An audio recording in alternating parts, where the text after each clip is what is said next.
us all. Herbies haze drifts through swirling night. Our hearts beat bold at the edge of fright. Nightbeard's tales, where fate takes flight. Mythic guild unites, knee-shifting light. Dice crash heavy, doom or delight. We rise as legends, ready to fight.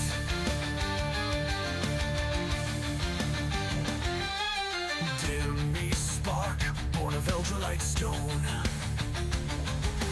Cali stems firm when savage hearts moan. Darius ascended, forging mortal dreams. We heed Eldralor's call beyond known schemes. Nightbeard's tales, where fate takes flight. Mythic guild unites, knee-shifting light. Dice crash heavy, doom or delight. We rise as legends, ready to fight.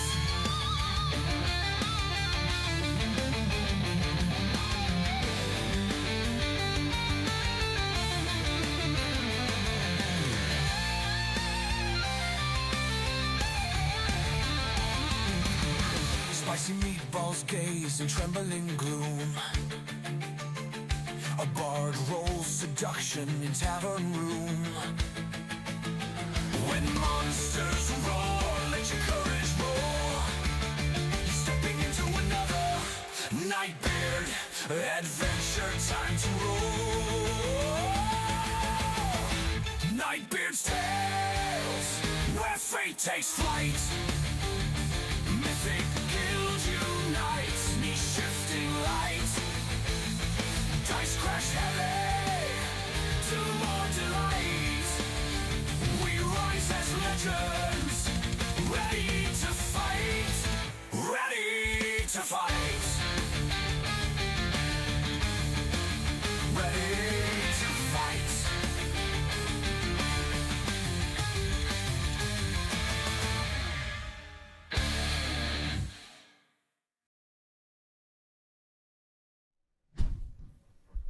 In the shadow of mighty dragons and the whispers of cunning beholders, there stands Nightbeard, a master of dungeons, a spinner of fates, and a herald of adventure.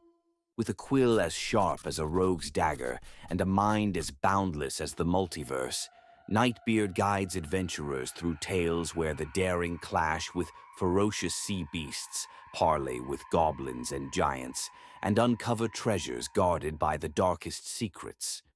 Through fire and frost, mystery and magic, Nightbeard calls forth adventurers, new and seasoned alike, to rise as heroes, challenge the unknown, and leave their mark on the pages of destiny.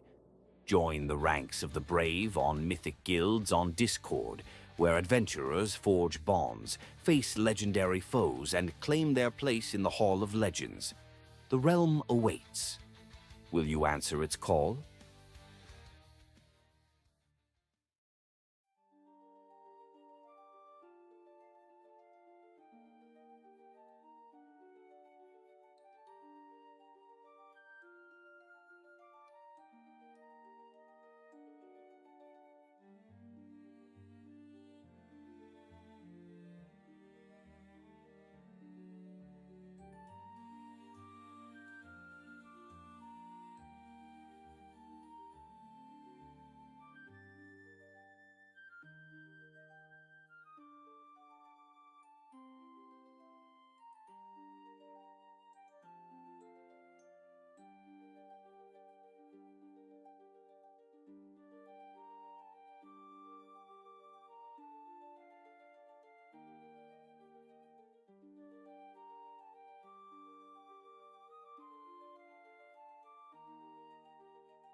Yeah, yeah. So they'll do that. But we live on the stream. So hello everybody. I'm DM Nightbeard, and we are playing Voyage of Secrets. Yay!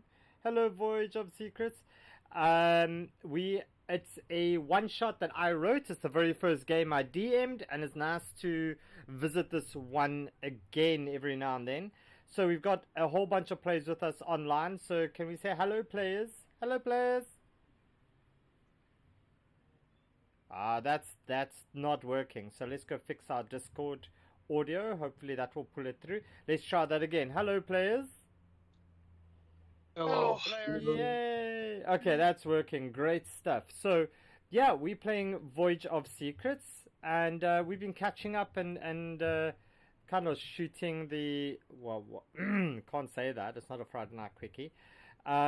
We're catching up and just chatting before the game. We've got a few players with us, some experienced, some maybe less so.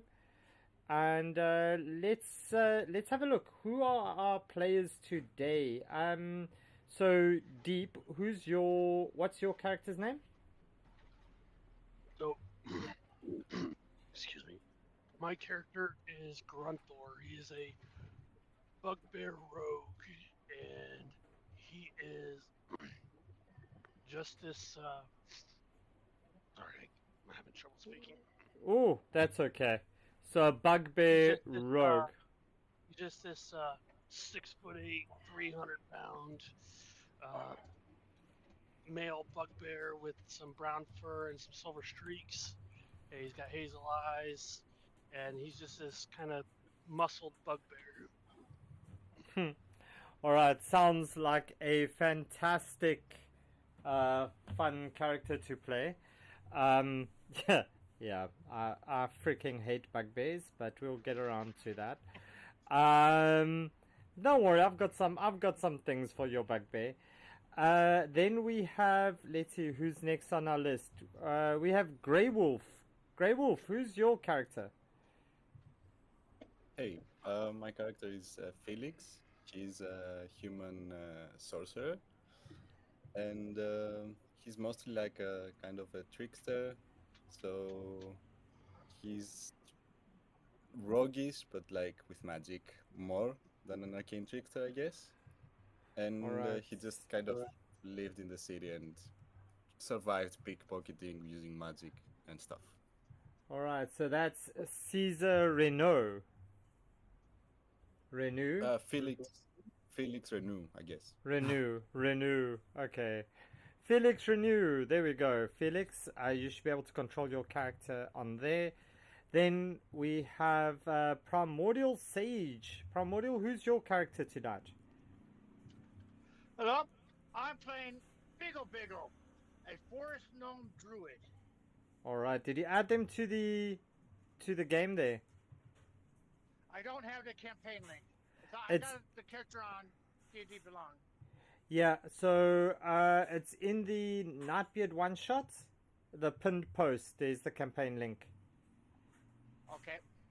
Yeah, so you can just add it there and I'll pull you through. Okay. Alright, and then we have a voyeur. Hello, voyeur. Erica, hello. Hello, can you hear me? Yeah, we can hear you. Are you jumping into the game? I think I am. I can be ready to jump again. Yes. Cool. So again, I'll just tag you in the chat there. You can go to pinned post, add your level 2 character, and yeah, we'll get going so long. While we wait for this absolute ridiculous character that I'm sure Primordial's got for us. When you've added your characters to the link, just let me know and I'll pull you in. I think I already have one. Oh, I think the Blackmore. I think is my character. Okay, you want to pull them in, Blackmore? Yep. Okay, cool. So I'll pull Blackmore in. There we go. There's Blackmore. So do you want to do a little character intro for Blackmore? So Blackmore is 5'11" tall, a human who has a very black coat with an umbrella on it. But even though right now it's not raining today, he looks so wet today. So that's his character. That's Blackmore. All right.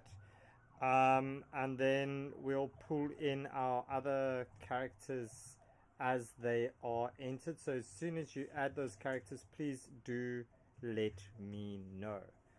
All right. So when you guys are ready, we can essentially get started. So like I said, this is the first game I wrote. It's kind of basic but super fun in my opinion. A little bit of a mystery, and we'll see what you guys make of it when we're done with this. So let me get my things just ready. I need to probably add some music, hey, because last time we did this without music and it was not. It got. Let's say this one. So. All right, I'm in. Awesome. Okay, let's add your one.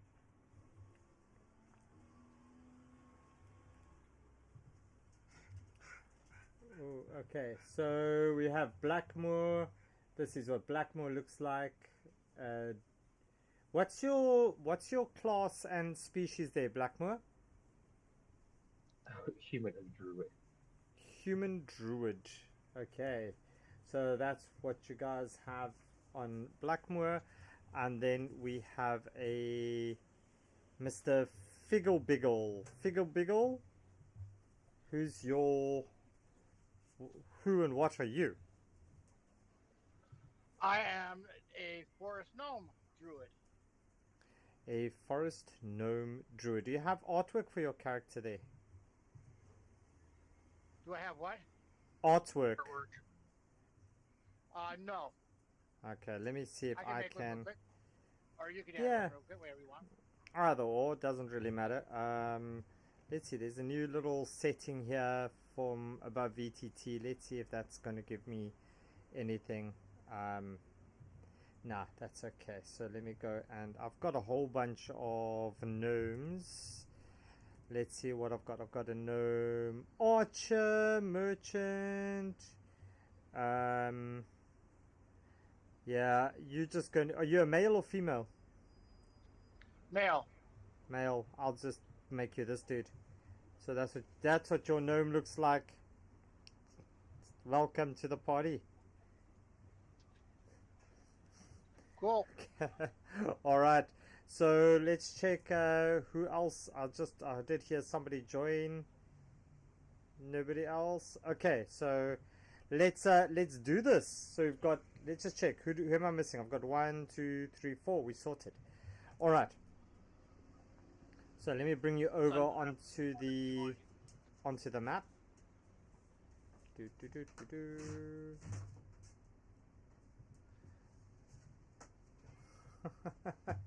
Gee, Mikey, you're starting strong on this one, hey?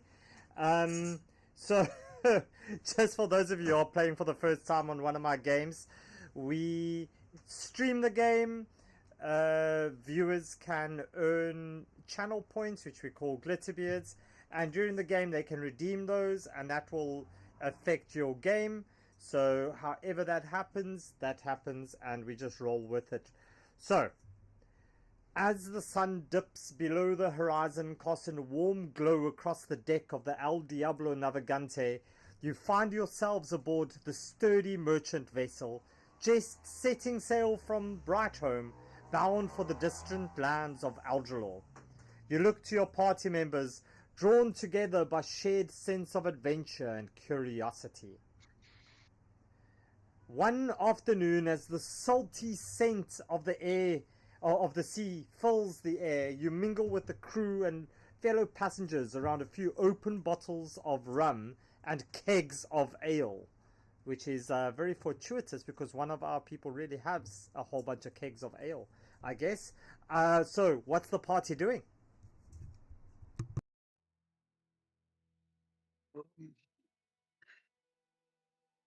I would be. Yeah, let me see. I would be probably heading to the bow and maybe looking for a way up to the crow's nest and just trying to keep a lookout maybe. Okay. I don't know The on what mast you would have the crow's nest So on the the main crow's mast. nest, is on the main mast over here, the center mast. Okay. So you can do that. And as you scamper up this mast, will you roll me an athletics check there, Grunthor. Let us see if you can climb up this mast. See if you can get Oh up boy. there. Oh, it's Nice, not too bad. 14. Yeah. So you scamper up and you standing on top of this crow's nest. You can, yeah, you're cool there. As you look down, Grunthor, you see the crew members that you've met during your voyage so far. It's been a few weeks at sea. So you know Simon, there's Dominic, there's Danny. Danny's a strong one. There's Caspar. Um, there's Captain Valdez, who's the captain of the ship. There's Inyana, the first mate, and then there's Miguel down here at the bottom, who's the cabin boy. So as you climb up there, you look around and you see Mr. Figglebiggle at the bottom. And Figglebiggle, what are you doing?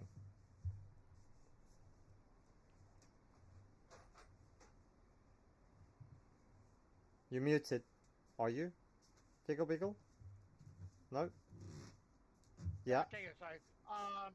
The kegs of the barrels of ale, are they like down in a cargo hold, or are they up on decks? So there's some cargo, there's some barrels on top deck, of course. I mean, why would a sailor walk down to the hold to fetch beer? I mean, that just doesn't make sense. Exactly. So I'm assuming there's maybe a couple barrels up there. So I'll hop up and sit on one barrel and pour myself a mug of beer, of All ale. right. Okay, so you're sitting up there and you're drinking yourself a mug of ale. Can you roll me a Constitution saving throw, please?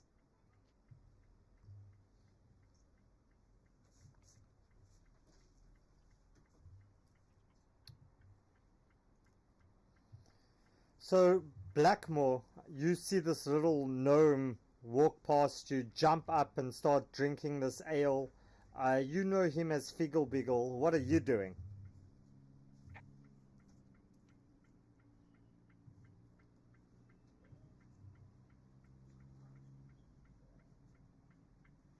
Blackmore? Blackmore, I think, is having SC6, so he doesn't want to go near the water, so he will be at the center of the ship. Okay. So you're gonna move. You're in the center of the ship, not really liking the ocean. Yep.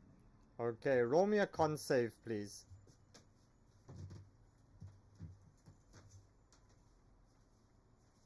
Cons.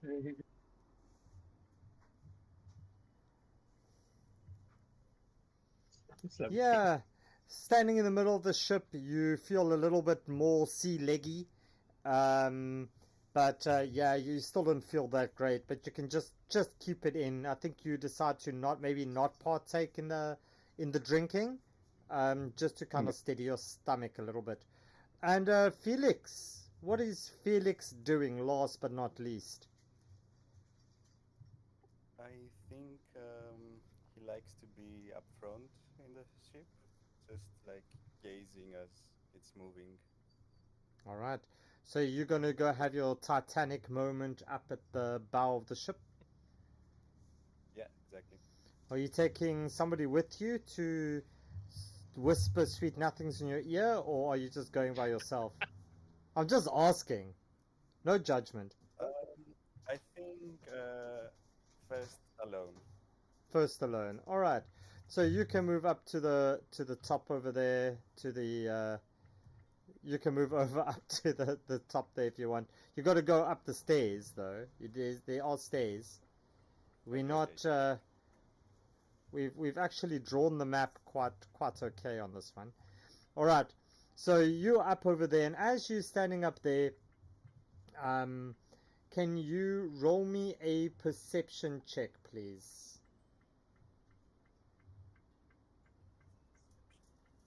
And Grunthor, can you also roll me a perception, but you get advantage, please?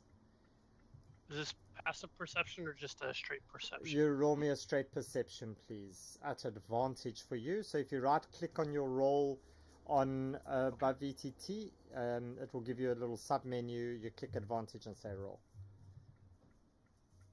Nice. Ooh, nice. Okay. So Felix and Grunthor, you both look out. Obviously, Grunthor, you see it way ahead of time. You see these dark storm clouds gathering on the horizon.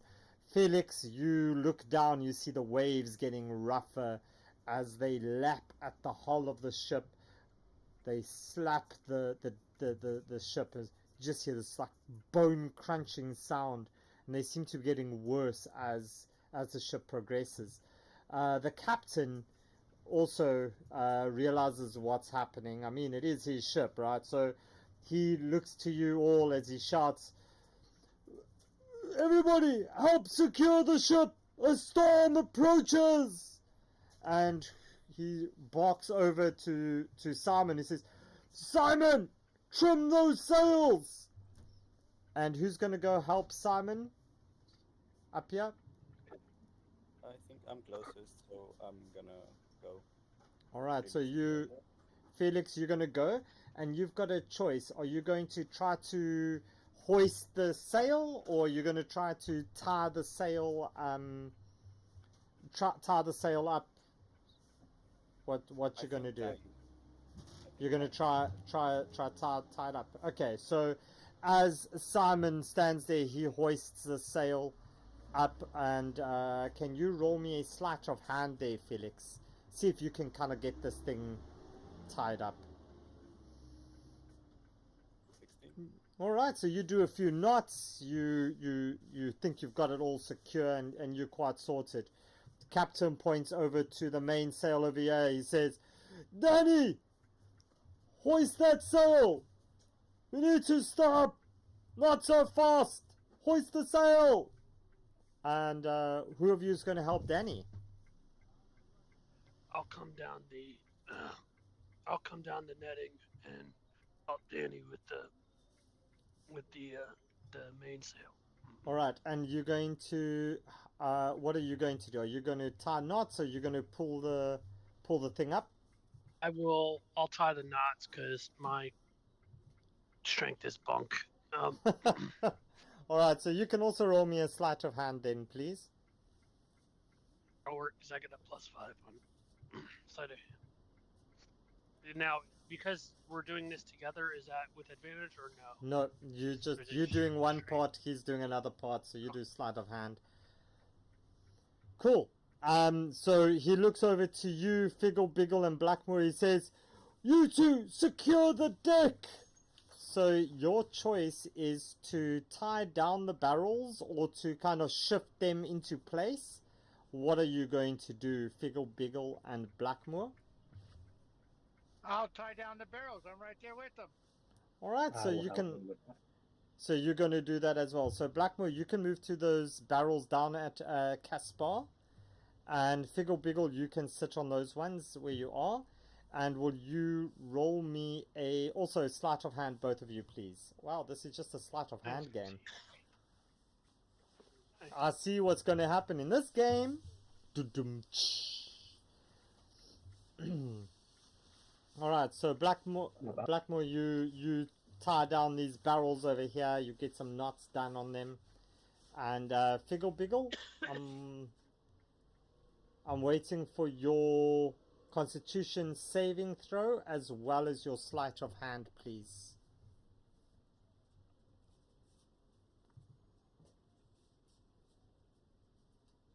Your rolls haven't come through, Sage.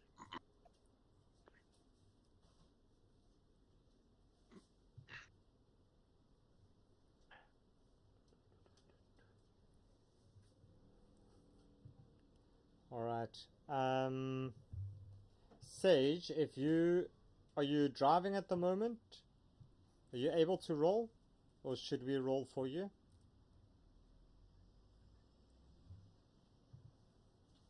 You're on mute. Oh, you're not on mute. You just went all quiet.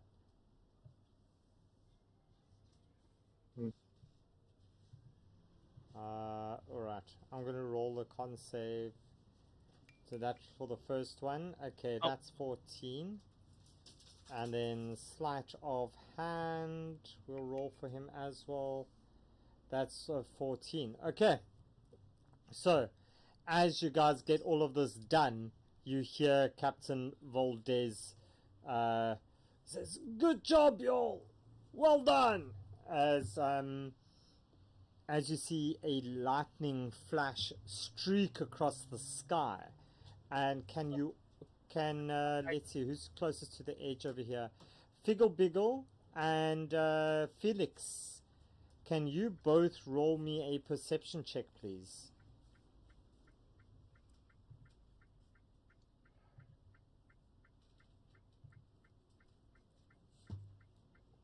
Four. Yeah, Felix is just concentrating on tying knots at this stage. Sage, you there? We can hear your turn signal.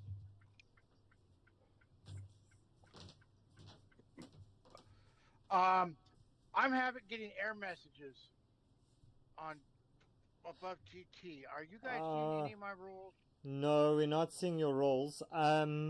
Have you updated your above VTT? You should be on 1.46. That's the newest one. I don't know if you have an auto update on your browser. Yeah, because I'm saying it's not. I launched a campaign and it's not even. It's saying the DM hasn't started the session yet. Oh no, but you're in the wrong thing. You should join on the join above VTT, not launch. Yeah, I know. Okay, yeah, that's so what I'm doing. Okay, I'm on DD Beyond. Got my character. You're the DM Nightbeard. yeah, so Nightbeard one shots is the. So then you go to view campaign, and then when you see all the characters in the campaign, you find your one, and on the bottom left of your little block, there's a blue button that says join above VTT. I'm okay. Nightbeard one shots. Yeah. Click on view campaign. I see my character, Figgle Biggle, and I'm going to click on join above VTT. That's right. Which is what I always do. All right. And I get an error message. It opens up, my character sheet opens up, I get an error message. That's super weird. Cannot read properties of undefined.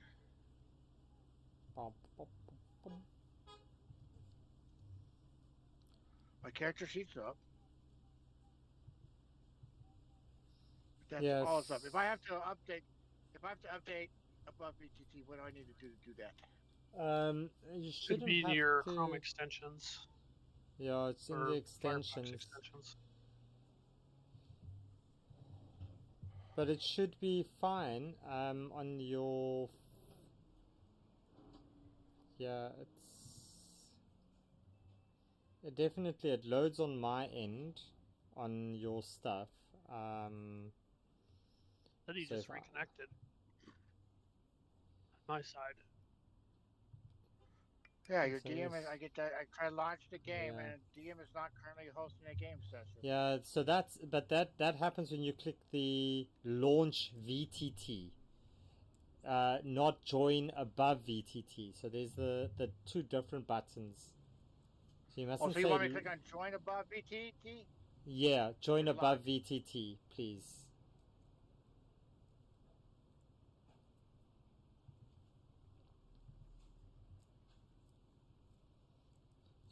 You're going to ignore that sleight of hand of 3 over there because that was me. All right.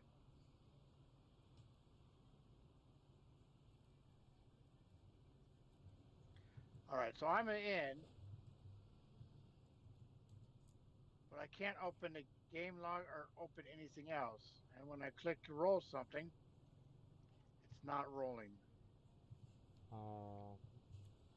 Alright, so we'll sort you out as we go then, Figgle Biggle. I think you can roll us a d20. I think your modifier is +1 on sleight of hand, so you can do that for me, please. Oh, sorry, it's a perception. We asked for perception, not sleight of hand. I think your modifier on... We'll figure that out now. So you can roll me a d20, let's see. Perception's a +5, so that's a 8. So you don't see anything happen. You just see this lightning flash, and as this happens, you see this rogue wave. This ship suddenly just, the bow just dips as this rogue wave washes over the front of the ship over here. And Felix, can you roll me an athletics check as you try to stay on your feet? So I get a -1. Let's see.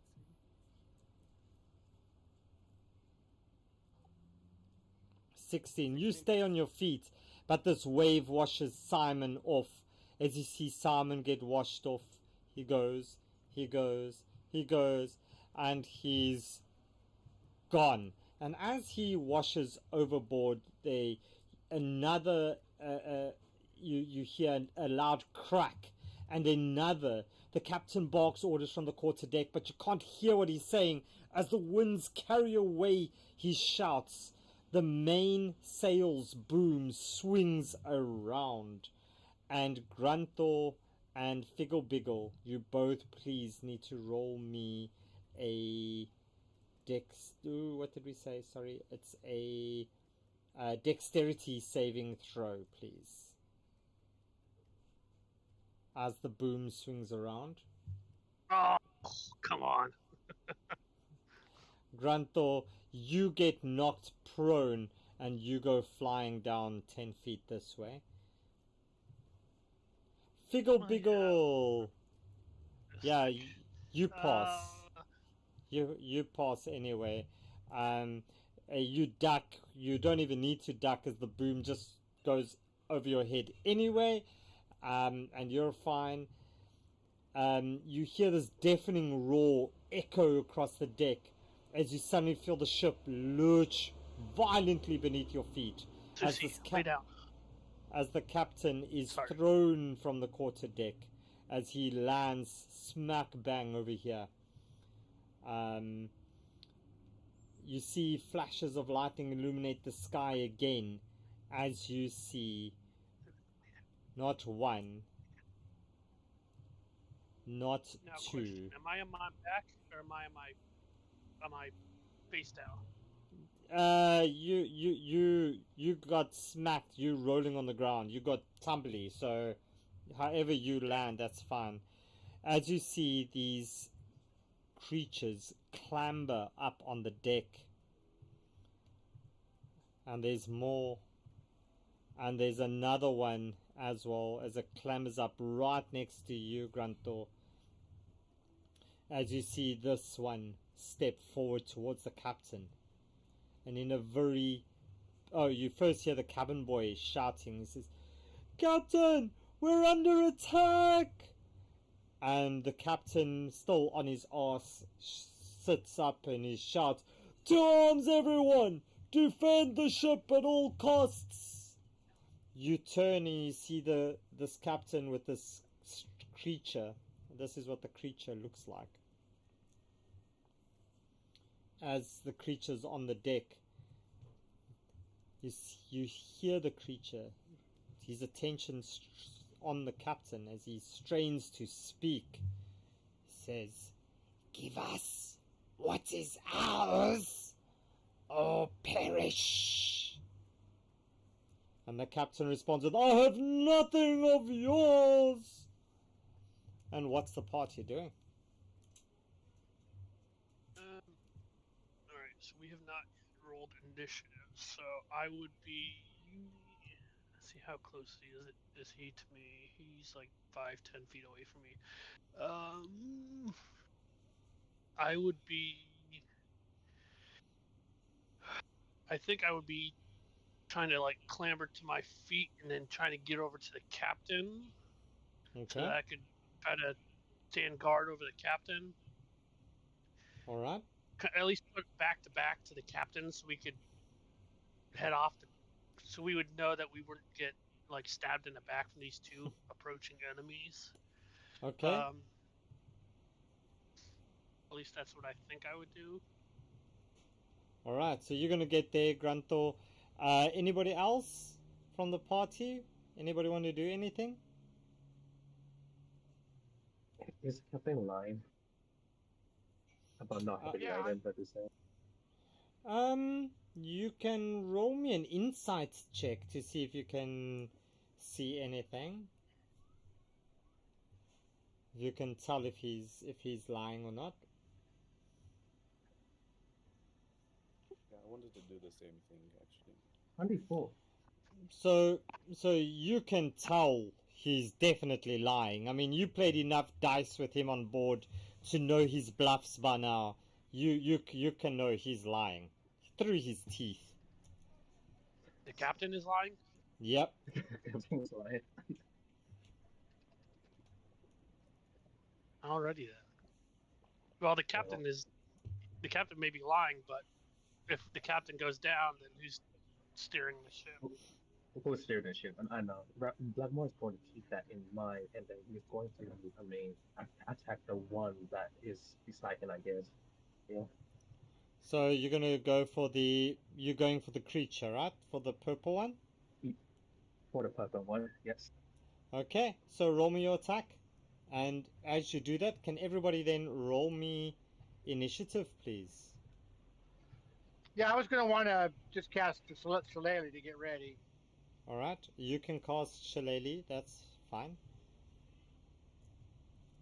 Should I roll attack first, or should I roll initiative first? Well, I mean, I roll initiative already, but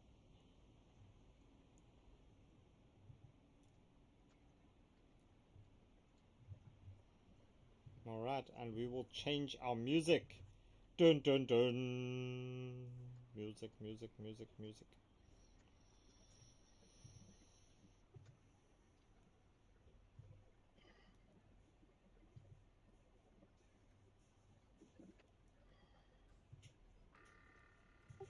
There we go. Got it. That's right. Awesome. So we start with everybody roll initiative. Yeah, I did. I rolled a blank. I had that 20 with me. Ah, nice, nice, nice. Okay, so Figgle Biggle, we'll add you. What's your initiative? Is a plus Just +1, plus so one? 21 total. Okay. So we'll add you, and because you are first up, 21, and we'll add you as the 21.1 because you got a nat 20. So, Mr. Figgle Biggle, what are you doing? Oh, sorry. I'm going Let's to just quickly. move. So, sorry. Let's just quickly resolve that attack that Blackmoor did. So, Blackmoor, your attack that you're doing on this purple one. yep. Okay, can you roll me? Sorry, Wisp. 10 misses. All right. So Yeah. you do your Starry Wisp. You miss. As you see the creatures suddenly all hiss at you. And Mr. Figgle Biggle, now it's your turn. Okay. I'm being a little guy. I'm gonna stand up on the barrel I'm sitting on. Just stand up, and I'm gonna whack the one just north of me. All right, and whatever you do, can you do that at disadvantage? Thank you to Metal Mikey on the stream. Thanks, Metal Mikey. Oh, and there's a phoenix lurking. Oh, there's a phoenix lurking on Twitch. They're quite renowned for summoning monsters. I'm just saying. All right, so Oh, Figgle boy. Biggle, what are you? What are you going to do? Whatever that means. All right. I'm just gonna because I'm not connected, or because I'm having Yeah. IT issues. I'm just gonna have to roll twice Two for the lay down. disadvantage. Not Okay. giving me the option to Cool. choose the That's attack. fine. Go for it. So you're doing. What are you attacking with? My shillelagh. Shillelagh. All right. So five will miss. Doesn't matter what Yeah. your next roll is Yeah. going to be. Yeah. Shillelagh gives you a +5, so that's a 10. So that's going to miss. Mr. Figgle Okay. Biggle. All right. All So right. you Then step up towards him. Okay. I'm standing on the barrel. The barrel Yeah, that yeah. I'm sitting on. Yeah. So you stand there. Shillelagh's 5 foot, so you got to be within 5 feet of him. Yep. So we'll put Yep. you. You're still on the barrel, but you're just in that square over there. It's Alright. Miguel's turn as he hides behind Inyana, and Grunthor. It's your turn. What you doing? Okay, so I'm gonna try a couple things because with the bugbear, I can. I want to shoot him with my crossbow, my hand Okay. crossbow. Okay. But um, there's things that I can do on my attack, which are surprise attack and sneak attack. Because if a creature has not taken a turn yet, so this purple one that's behind the captain, he's not taken Okay. a turn yet. If you hit a creature that has not taken a turn yet, with an attack, I guess I have to roll to hit it first. Yeah, you And first then need to see if you can hit him. Okay. Yeah, let me do that first before I keep talking. Excuse me. All right, and you've got advantage thanks to Rocket Frog, so you can roll that attack at advantage. Thanks, Rocket Frog. Thanks, whoever you are.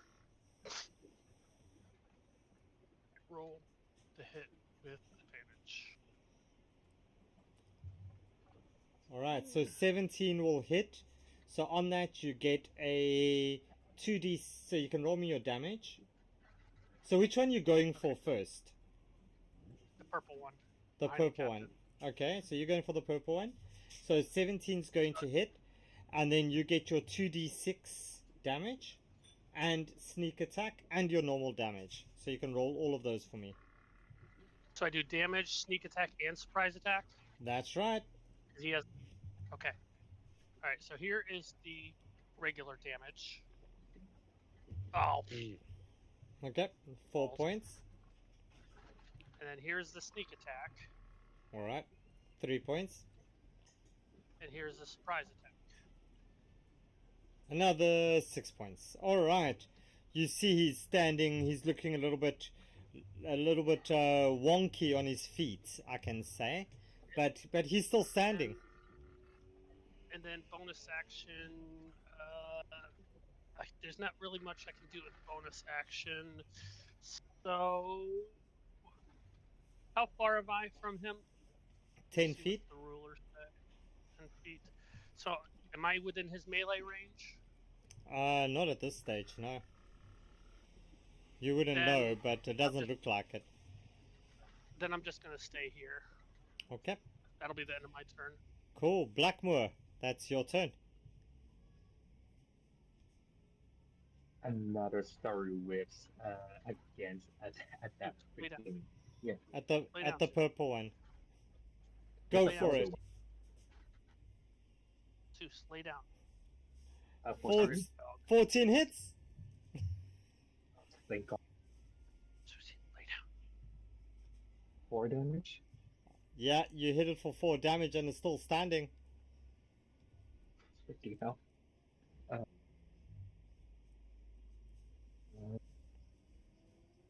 Blackmore is going to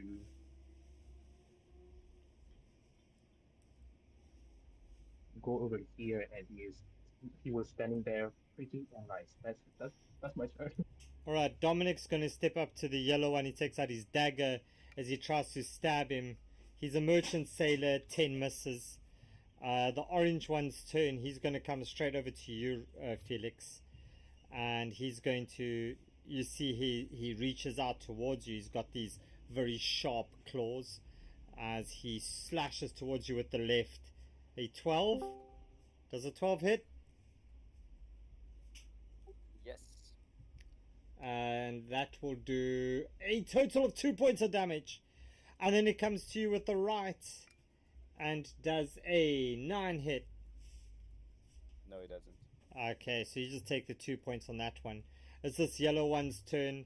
The yellow one's going to attack Dominic. He's just going to swipe 2 straight at him. The 8 misses. And that one's definitely going to hit him. And that's going to do 4 points of damage to Dominic. Next up is this maroon purpley one. He's going to come straight up for you, Blackmore. And he comes with a 21 on the first one.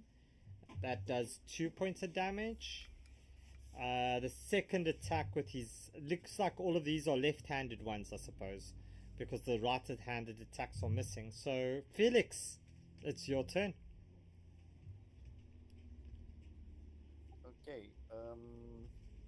I'm gonna activate innate sorcery as a bonus Oh. action. Okay. And do we know, like, if they have any vulnerabilities, like to lightning damage or something?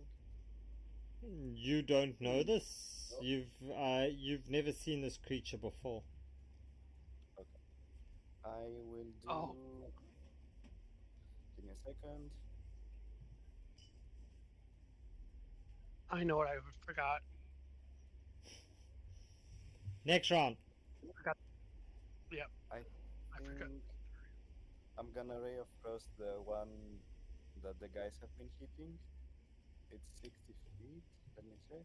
Yeah, you're in range. It's 50 feet from you. Perfect.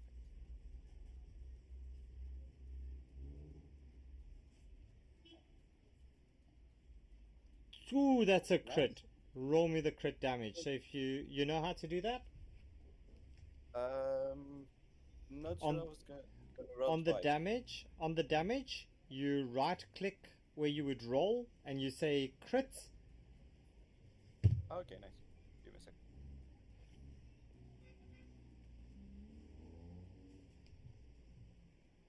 DM. I Yeah. should have used my bonus action to reload, shouldn't I? It's a No, cross- that's crossbow. okay. No, we're okay. It's yeah. Don't worry about that. We're not going to that deep into the mechanics. It's all right. So Felix, you do 11 points of damage to this thing, and how do you see this happening? I see that the captain is under attack, and I heard the Ray of Frost, and it just kind of freezes in place, I think. Cool. Anything else that you want to do, Felix? I think that would be it. It's an opportunity attack if I move, right? Potentially.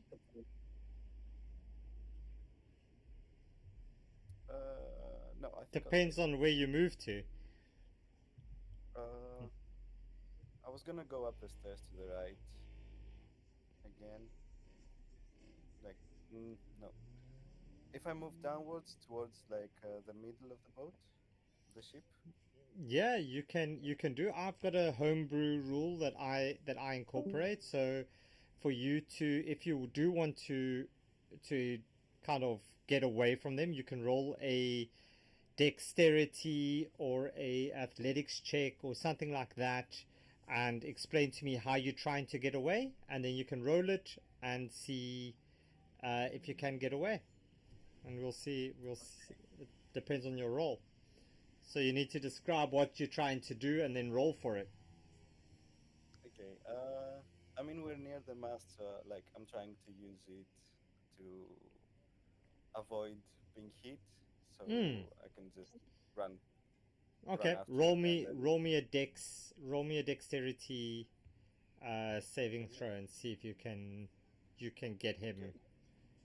get this mass between you and this creature before he attacks you. Yeah, you get it right. So you can move down, and there's no opportunity attack on you. Perfect. So you see, as you run down, you see Inyana kind of just push Miguel a little bit further back, protecting him from all of what's happening as she takes her crossbow and aims towards this one next to you, Blackmore. And with an 11, she misses. Captain Valdez looks over, winks at you, Felix, as he steps forward to this green one over here. He takes out his cutlass as he swings it through the air. The 25 will hit, and a 12 will hit as well. So that will do 6 points, and another 4 points of damage to the green one. All right, Danny's turn. Danny's going to come up to this pink one next to you, Figgle Biggle, and he's going to take his belaying pin. He's going to try to hit him. 14 will hit, and that does 4 points of damage. Alright, so it's the green one's turn, and the green one's going to ignore the captain and just step straight towards Grunthor.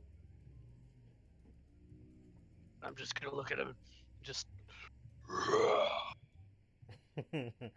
As he kind of looks at you, as he waves his one hand in front of his nose, and with the other claw he strikes towards you. At 13 misses. Yeah, 13 And misses.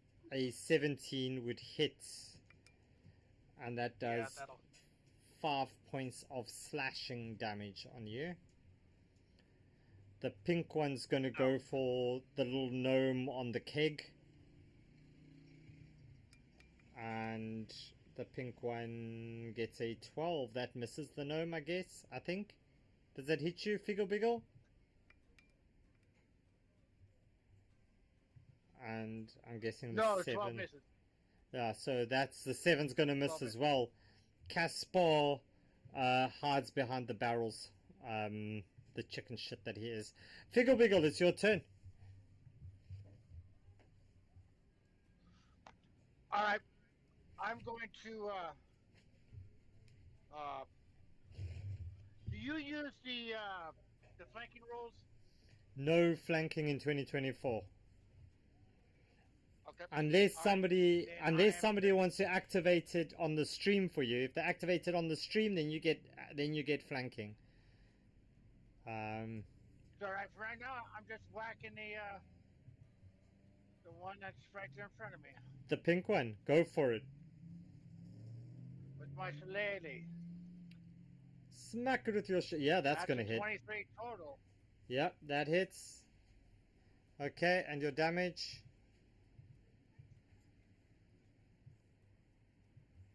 All right, it'll be this plus 5.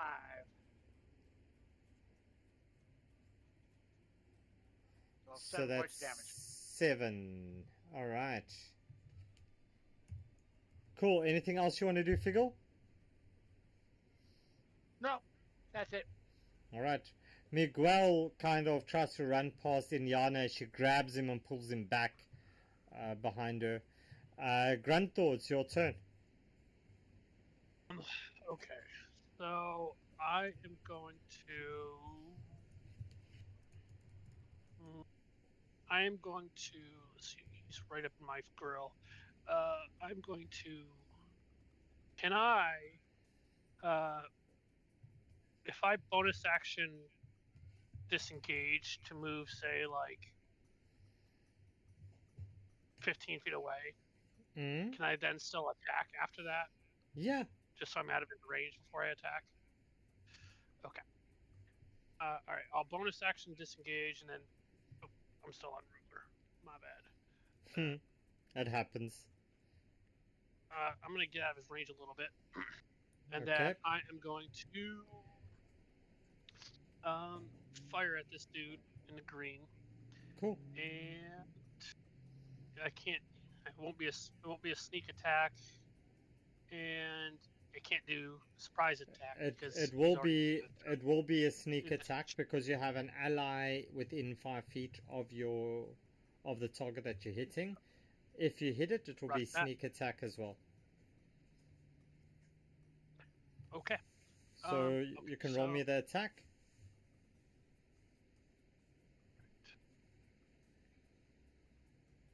Mm, 13 hits. I'll take it. All right. So here is the damage on that, and then sneak attack, which Alright. is right there.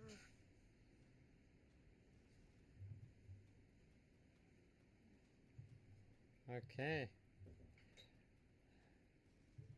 Alright. So anything else, Grunthor? I think that's all I can do because action. I already used bonus action, and I already used sneak attack. I think that's, and I already moved. So I think that's everything I can do. Cool. And I'm just So like, and I'm just yep. gonna growl at him again. As you see him just kind of yawn at you. Blackmoor, it's your turn. And Blackmore just drunkenly he is going to hit that guy in front of him with the umbrella.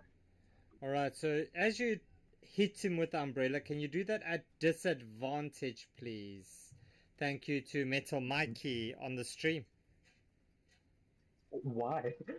Why? Because they want you to do it to disadvantage, that's why. Oh my, that sucks. Disadvantage.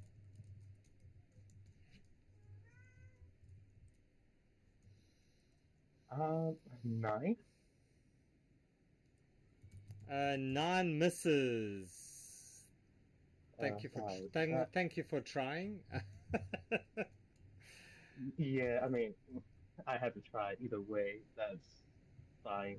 Thank you, whoever gave me disadvantage. That's going to be my turn. Sitting there, creepy. All right.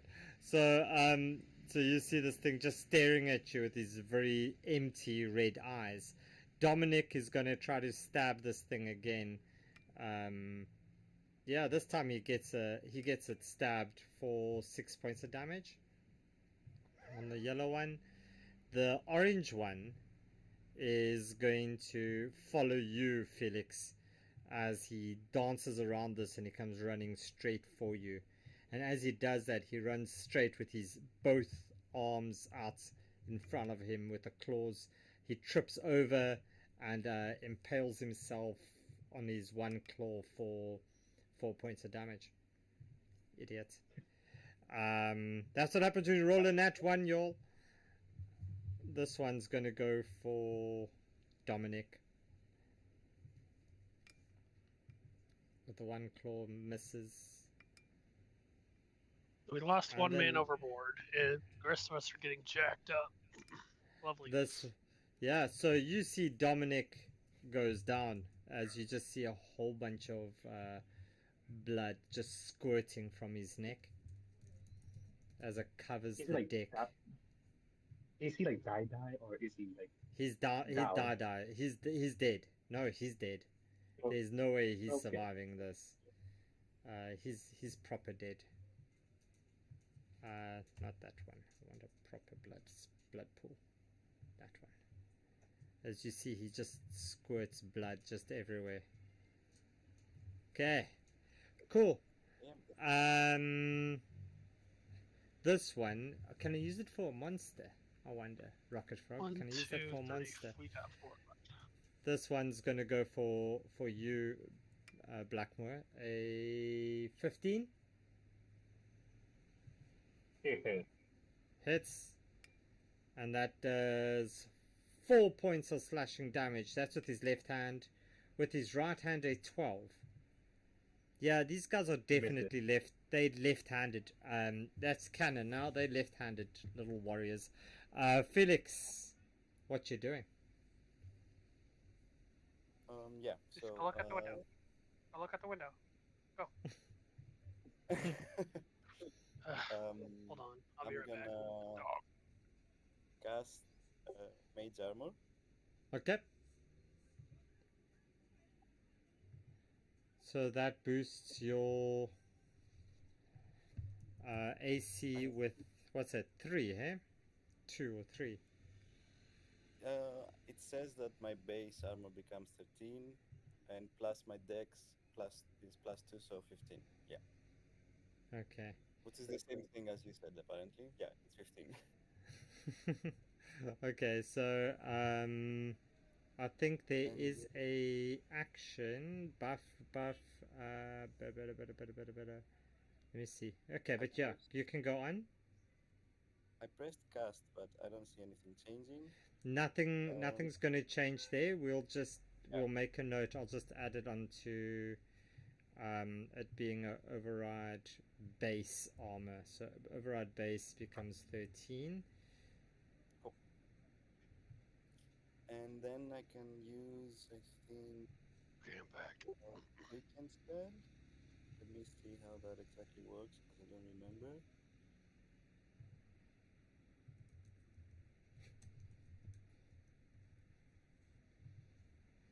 Oh yeah, I'll use quick and spell and make it a bonus action. So Okay. and I can only cast a cantrip now, right? Yes, because you've done a thing. So this is for 8 hours is mage armor. So that's going to be quite a while. So your AC is 15, and you can do a cantrip because that was a leveled spell. Cool. But Let a me bonus see. action, hey? Bonus action was mage armor, so now it would be an It's action. is a mage armor full action? Wait, let me see. Yeah, it's a full action. Oh Mage yeah, armor but damage, yeah. with the quick and spell, the meta magic option, Oh yeah, I okay, sorry, with meta magic. Okay, cool. I can forgot about convert. that one. I am gonna cast. I think. Let's go for Sorcerer's Burst this time. Okay. And Let's just check. So Sorcerer's Burst is a ranged spell, correct? yes, and it's 120 feet. Yes, so that will be a disadvantage, please. I won't cast it on the orange one. I'll cast it on the one next to Captain again. The green one? Yep, but it's still because there's still an enemy within 5 feet of you. Oh yeah, I forgot. Okay, but innate magic gives me advantage, so I'll be running flat. Yeah, that's fine.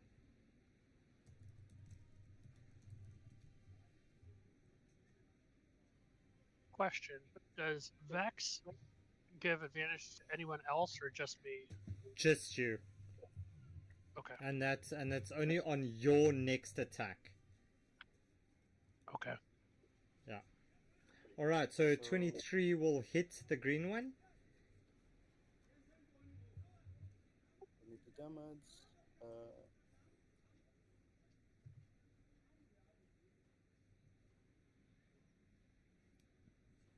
Yeah, 7. 7. And how do you see that happening? Never mind. I think I will cast it as lightning damage, and just like a strike comes from the dark clouds, and like extinguishes disintegrates almost the creature. Also, as his body lies there, there's this absolute terrible stench coming off his body as he kind of burns up there. It doesn't smell good. Smells like what your people in a few hundred or thousand years time would probably say like microwaved fish. It just like it doesn't smell good. Anything else, Felix? I think that would be it. All right. So it's in Yana's turn as she again will go for the this purpley maroon one, and that's going to hit, and that's going to do 9 points of damage. Oh, wow. Captain Valdez steps forward to this one next to you, Blackmore, and takes his cutlass. As he winks at you, he strikes out with his cutlass. 17 on the first strike, 22 on the second, as you see him just slashing this thing for 3 points, followed by another 3 points of damage, so 6 points of damage. Still better than nothing. As you hear something, you hear this strange sound coming, and you hear this, it sounds like a meow, and as you look up, you see this winged creature flapping, as you see it come and land smack bang on the middle of the deck over here between these two. And thank you I don't to like the sound of Kopi, that. as you hear this little meow sound and a bah, and you see this flapping foop foop, and you see this creature land on the deck. Wait a minute. Winged with a bow sound. Oh god, it's gonna be a freaking chimera. Yep, that's it. Danny takes out his belaying pin as he tries to smack this pink one in front of him. 6 is going to miss. The chimera is still landing, so he's okay. This pink one's going to go for you, Figgle Biggle. Does a crit hit? I suppose that does. That does 5 points of slashing damage on the first attack against you. And a 12 does not hit. And Caspar finally Caspar finally peeks up over the barrels and shoots a crossbow bolt at this maroon one, but he misses as well. So as you look this over, Figgle Biggle, you notice this big one just land there, and you will get advantage on your attack thanks to Rocket Frog. And Kopi, yes, you get to have cat cam. Here we go. Here's cat cam. Oh, no, come on, ow. She doesn't want to be on camera. Come, say hello to the people. There we go. Say hi. Hello, Nunus. Say hi. That's gotta be something for the Twitch camera. If I want to cast a spell. Yeah? Instead of, which obviously I'm not going to make, you want the attack to be on whenever my next attack is. I'm going to cast the spell that has a saving throw. Can I have that as a disadvantage on the creature's saving throw instead? No, then the advantage will go over to the next player who does a normal kind of attack damage attack, like a okay. non-saving throw attack. Okay. I'm looking at the map that's on Twitch, and that big blue circle is Chimera. Yep. Okay. I'm going to cast Fairy Fire in a way that will get the Chimera and the creature right below him, the one with the orange circle. Okay. The one next to Felix. Yep. So, I will cast Fairy Fire on him, and they have a DC 13 dex save. So, yeah, Fairy Fire is what, a 20-foot cube, right? Yeah, 20-foot cube. Yeah, that's going to definitely hit it. So, Pow, like that. There we go. Okay. So, you need a DC... What? 13. Dex. 13 dex. 13 dex, or what happens? Or they will become basically glowing as glitter dust kind of spreads all over them, and so every attack against them will have advantage. Alright, so I'm going to put on a yellow custom color So yeah, the chimera passes, but this fish warrior dude goes all glowy. Okay. All right. And that ends my turn. Cool. Miguel kind of starts running over to He goes, Caspar, look at the big winged one.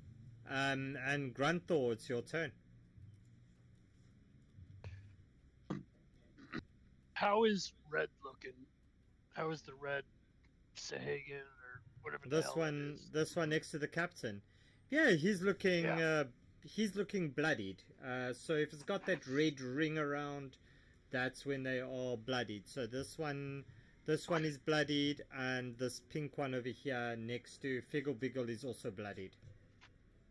Okay, I am going to, let's see here, 5, 10, 15, 20. I am going to, let me see if I can make this more fun.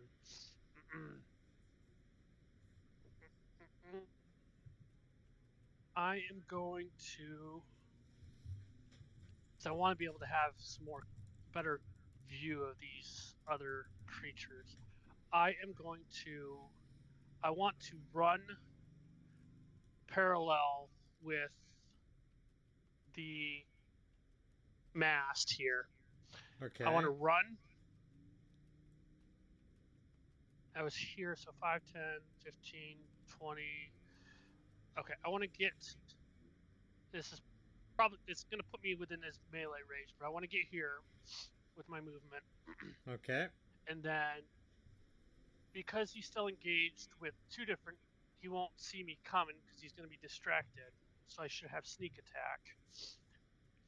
But what I'm going to do is, sorry, having a hard time talking. Sorry. What I would like to do is I want to do that way. No, I'm just gonna do it that way. I want to, because the crossbow has a disadvantage when it's up close, I believe. So, but I still have short sword. I have mastery with the short sword.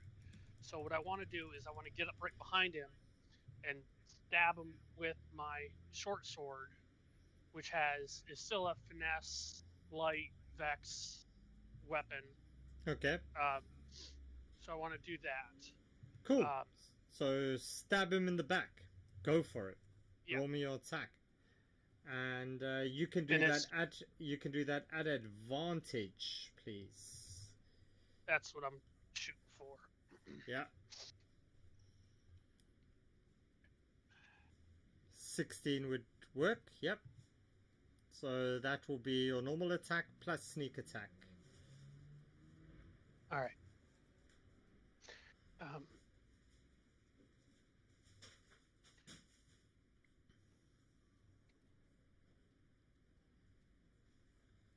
Nice. That's your short sword damage and sneak attack damage, please. Another 4 points. Nice. Anything Now, else, question. Grunthor? Yeah. Because where's it at? Because I just saw it. The thing. Sorry, give me 1 second. I just saw something. Maybe it was under. Because the my bonus action lists 2-weapon fighting. Does that mean for my bonus action that I can stab him with another melee weapon? Or If no? it is also light, yes. So if you've got a dagger or something like that, Grunthor, you can hold a dagger in the one hand, a sword in the other, and you can slash with the sword and then go with the dagger. So I have a scimitar and a dagger, but I think the Scimitar. I don't know which. Don't think a scimitar is a light weapon. Scimitar says martial, finesse, light, nick. Yeah. Then it's fine. Then you can do a scimitar attack as well. All right. So I you rolled a can hit first on that. you can roll it to hit first, and then your damage will do the. I can fix it on your sheet for you as well, but your damage does not get the modifier on it, so it will just be the base damage on that one. So scimitar's a d6, so then it will just be a d6 if it hits. So, but you can roll me the attack with your scimitar. Is it just a straight roll or is it with advantage? That will be a straight roll.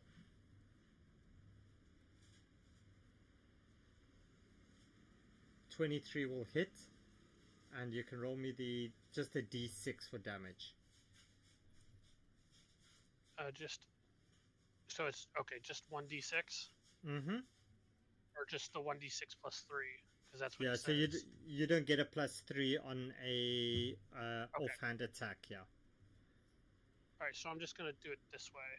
I'm just going to type in the above VTT thing, roll 1d6. Yep, you can do that. That works too. 4 points. So, Granto, how do you see that one happening? Yeah.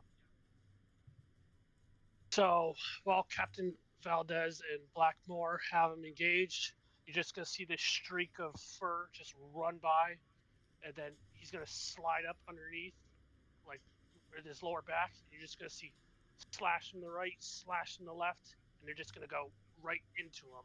And as they're slashing, you're just going to see whoosh, like in a crossing X motion, and you're just going to hear him growl. And that will be my turn. Cool. And as you do that, you just see this this blood just start to pool around this dead Suhugan creature. Blackmore, it's your turn.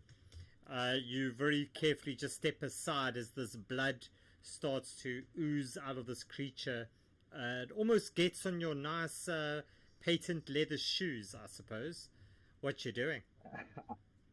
I am blocking with my umbrella. with those blood, yeah.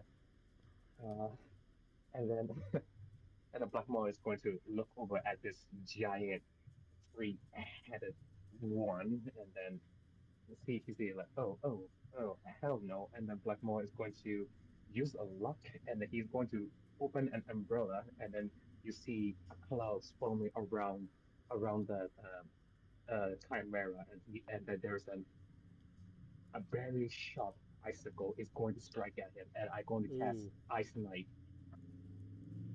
Ice Knife. You can do that at advantage for me, please. Thank you to Rocket Frog. Thanks, Rocket Frog. Oh, thank you, Rocket Frog. Mikey in the chat's like, woo, blood! Yay! Like, yay, more blood, more blood! Nice, 23 is going to hit. Roll me your damage. 1d10. 2, but can it make a dexterity saving throw, please? Okay. It's a 17! Yeah, now it saves. Let's see, on the dexterity saving throw takes 1d10 piercing damage, and then explodes. Okay, it doesn't take any damage. Only take 2 damage. That sucks. Alright, so the next is this orange one. As this orange one is just going to step down here to Danny.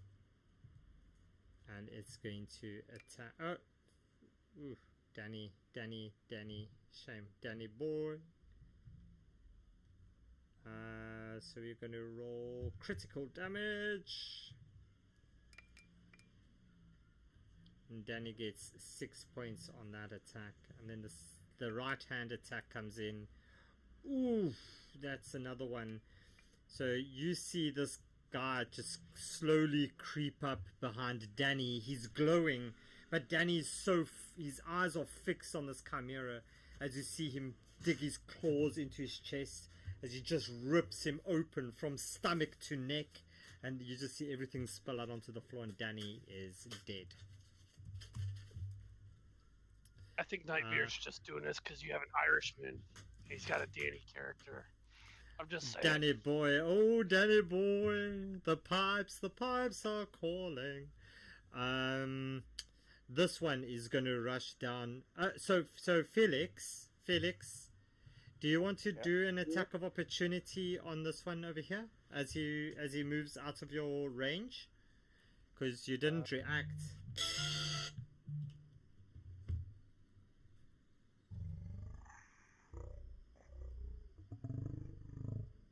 Wow. Hello. Doggo. Hello, Doggo. Is there a Doggo growling at me?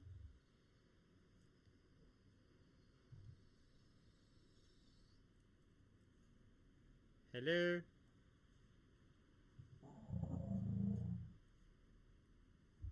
Who's growling?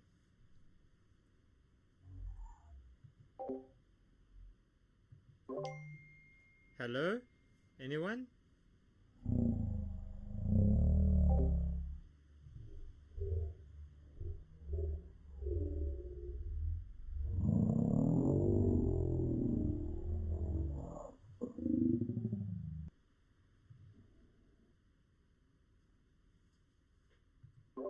Alright. Hello, can you guys hear me?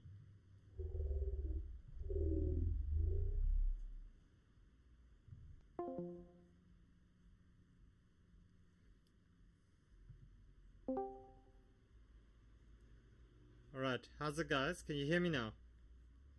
We can hear you. Yeah, we Yes. heard you.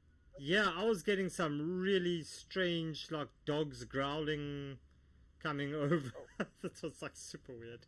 Sorry, I had to go. Alright, so, yeah, Yeah, but the opportunity attack. yeah, so you But wanted, do you want to do the opportunity attack? You said on my turn, right? Yeah, well, you can do it now. I'll allow you now to do it. Zeus, lay down. Then. Lay down, Zeus. Yeah, sure. I think I have a dagger. Okay, so you can do your opportunity attack. And remember, because he's all lit up, you can do that at advantage. Oh, with advantage, perfect. Yeah, so Septus, hello. Hi. Hi, so did you add your character to the campaign link? I think I tried to, but when I try to open the campaign, it says that something. Oh, there it goes now. I did. Okay, I did. It's all good. what's your character's name, Ilara? Yes. All right. Okay. I will add you in now. So let's see. Felix, a 19 hits, and that does 5 points of damage. Okay, so this one's not dead, but he does still kill Danny. And Felix, it is your turn. And as you look down to the south over here, you see a very familiar figure stepping out from the below deck. As you see Ilara step up on deck. I don't know what she was doing and where she was, but Ilara is with us, and she must have been sleeping or something. I don't know. Yeah, beauty nap. Yeah, there we go. Beauty- There's beauty Ilara. nap. Ilara, will you roll the initiative for us, please?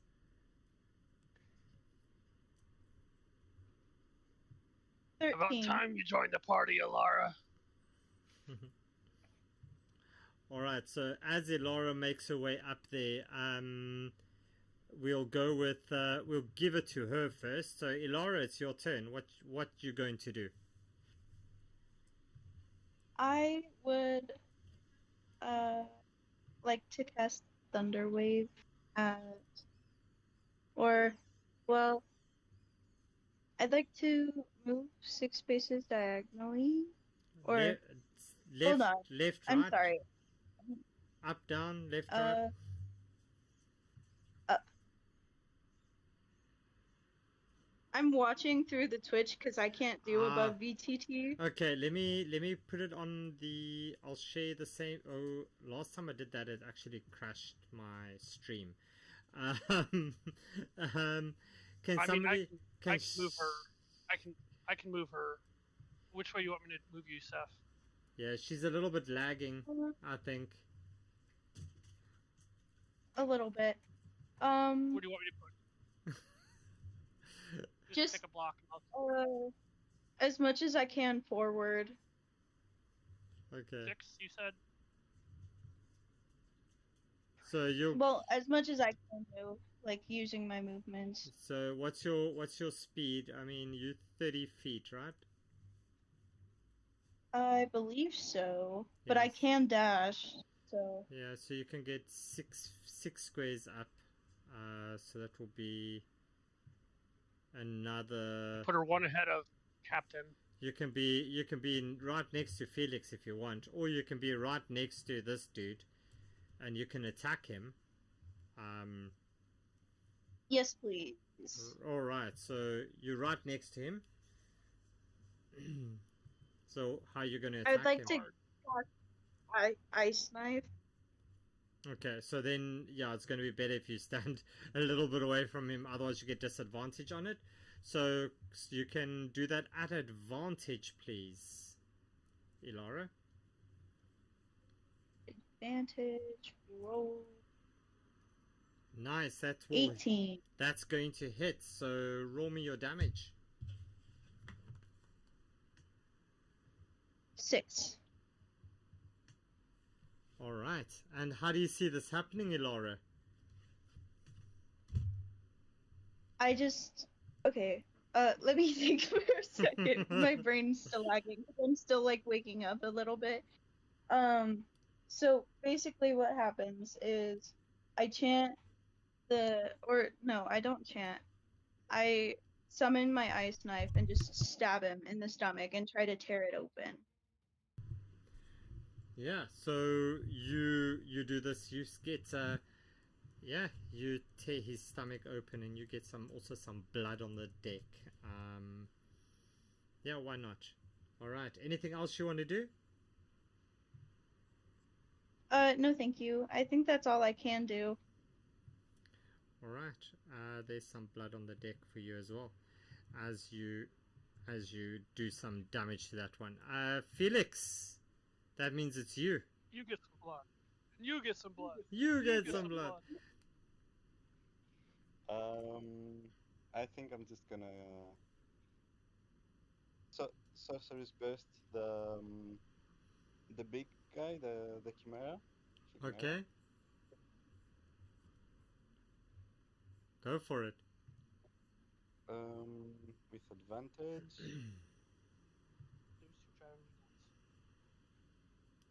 Because of innate sorcery, and it's 21. 21 hits. Perfect.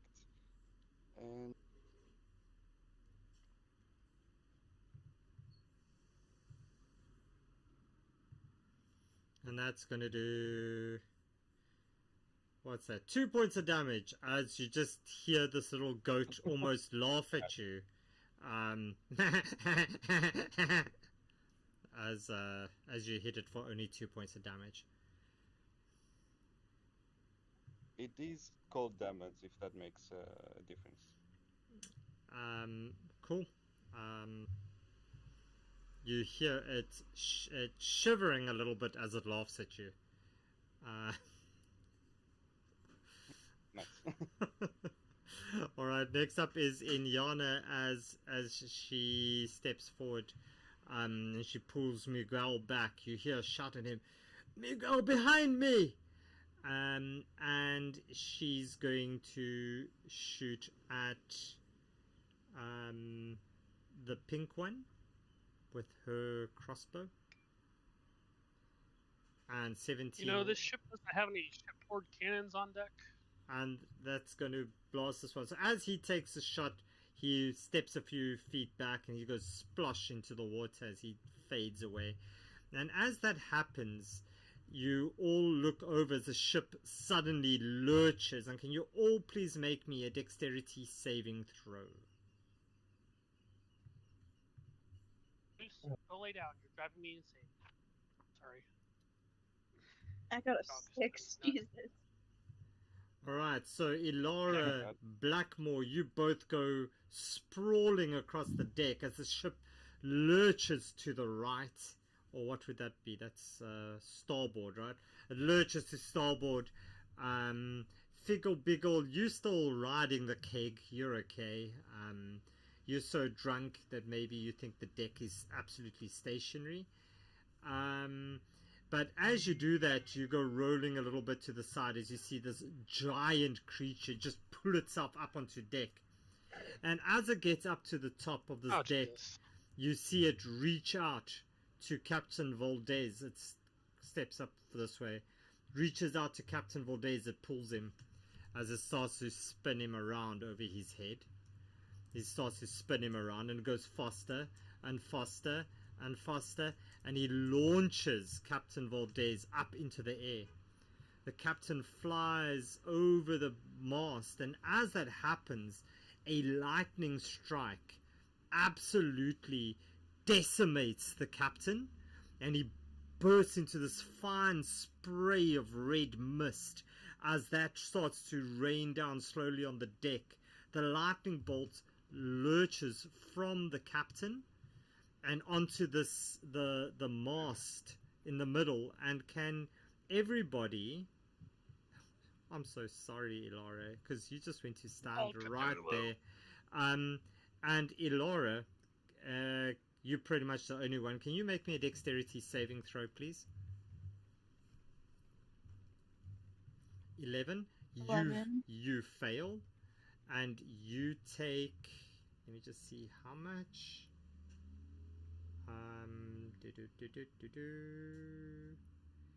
It is 3d6 of damage. So let's see what you take. Can you roll me 3? Well, it's nice playing with you, Seth. Roll me 3d6 there, Laura. Let's see how much damage you take. I'll let you roll it. Look on the bright side. It's not going to kill you. So you take 10 points. All right, and as you take this 10 points of damage and you lie there, you kind of see at the base of this splintered mast, as this mast is now splintered, and you take these 10 points of damage from these splinters that exploded. As you look at this mast, you notice tucked away in like a little storage spot, you find a potion of heroism. Thank you to Rocket Frog. Jeez, you guys are being nice to them tonight, eh? Yeah, so you get a potion of heroism, Elara, as you take that damage as well. Captain Valdez is no more, but this giant octopus is, and he looks at you very hungrily, Felix, as you see this tentacle reach out to grab you. A 25 hits, and that's a crit. We have a lightning casting octopus. Sorry, ignore that one. Ignore that one. It's got to be crit. So that's the lightning 17 points of damage, Felix. Wait, I use lucky. I use a luck point. Okay. To impose disadvantage. To impose disadvantage on him. Okay. Yeah, so let's see again. We'll roll the attack again. 6 misses. So he thinks he hits you, but he misses. Great use of one. Great use. All right. One more. Okay. So yeah, he misses you, and next up is this one. So this one steps down to this side over here, as you see Mr. Figglebiggle.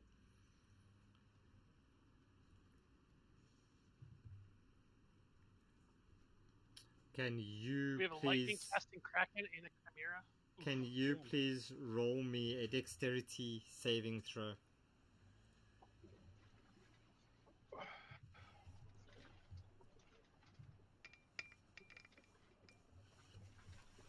Oh shit, dude, you're down. You're just down. What? Doesn't matter what happens, you're down. Oh my Fuck, God. Mr. Figgle Biggle just burns up in the ale as he's slowly poached for 36 points. You're dead. Fully dead, right? Yeah, that's fully dead. Figgle Biggle, do you want to roll up another character there? As it's Caspar's turn. They just got roasted. You just got cooked in ale.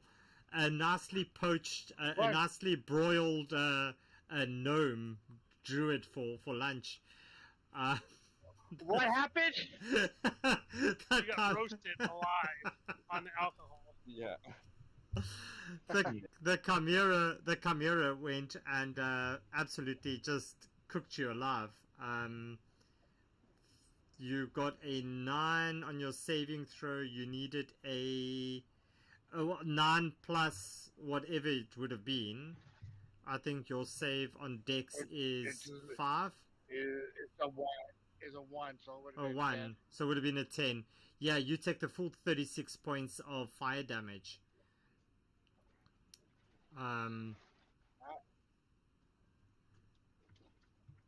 Yeah, that's. Did you say there was a phoenix rolling around too somewhere? Phoenix. On top of Kraken? Phoenix. On top of Kraken and the Chimera?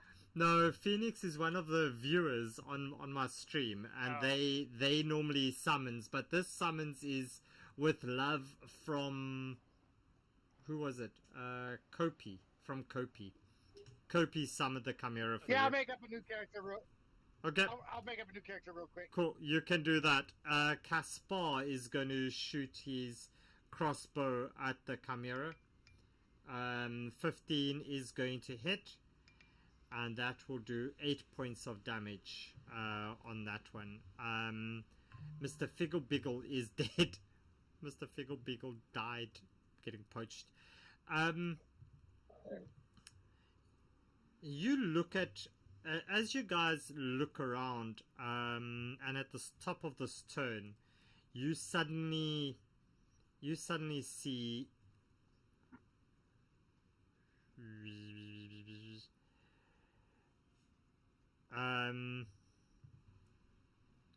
Elora. You feel suddenly quite protected as this aura surrounds you, and for the next turn you have +5 to your AC. Grunthor, it's your turn. Well, I just saw the captain get snatched from 10 feet away from me, thrown up in the air, electrocuted to death by a giant kraken, and then I see Alara get bolted from the aftermath of that. Then I see 15, 20 feet off to my 10 o'clock, I see the gnome, who's been drunkenly fighting from a barrel, get roasted alive by a chimera that's 50, 40 feet in front of me. Yeah, it's been a busy day. And here I can, I'm in beast mode. I just rip the guy apart with my sword.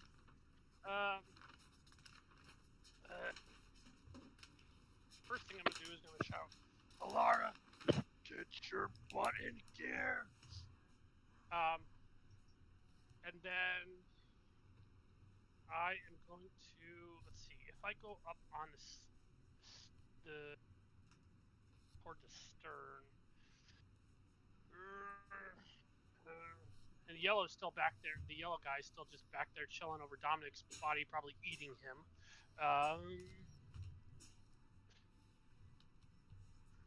Felix Blackmore, retreat! Alara, retreat!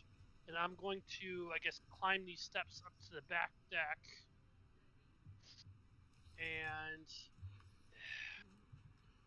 I am going to wait a sec. Before I do that, let me see here because I'm sitting here.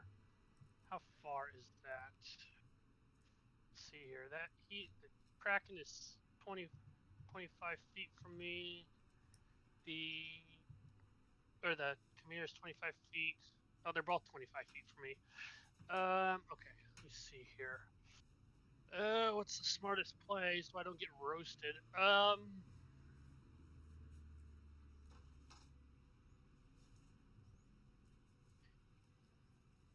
Is there from that top deck? What are those black boxes next to Caspar? Those are doors. Those ones, they're doors that go Oh, those are down below doors deck. below. Yeah. Okay. So these But there's two, nothing on it. these two go into doors at the they go below this quarter deck. This door goes Okay. below deck. Yeah, and then at the front there's another one, another door up this side. Okay, but there's nothing on the back of the quarterdeck on the stern that or I could hide behind to shoot safely from. There's a wheel, but that's pretty much it. That's not gonna do much.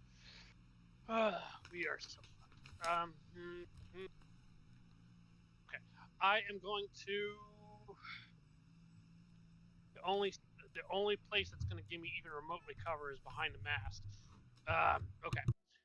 So what I'm gonna do is I'm gonna move behind this mast, and I am going to try to provide covering fire for Felix, Blackmore, and Alara on the Kraken, or it kills me. So I'm gonna shout out, Alara, Felix, Blackmore, run, retreat, and I'm gonna shoot at. I think from this position I still can do it. Yeah, he's still within range. And I am going to fire at the Kraken. And with my hand crossbow, where'd my character sheet go? And I'm going to, there's nothing I can add to it because this is not my other character. Yeah, okay. So I'm going to fire at the stupid Kraken. And he is not looking at me because he just roasted Lara, so I should have sneak attack on this, I would think.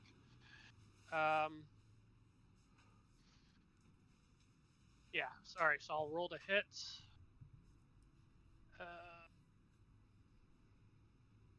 Yeah, okay. Let's see. So a nine misses. Granto. How large is this creature? He's a big boy. It's a large it's a large it's a large thing. It's a large. Wouldn't that make him easier to hit though? Just saying. You're the one that missed him. Don't look at me for answers on this one. I'm just throwing anything I can, and then I'm gonna bonus action hide behind the mast. Okay, so you're gonna hide behind there. Blackmore, it's your turn. I tried. Blackmore. I tried. Blackmore is going to scream. Blackmore.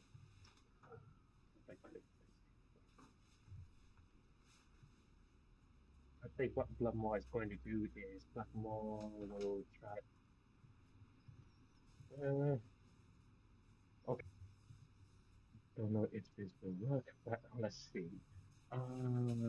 I want to cast Entangle on the Chimera.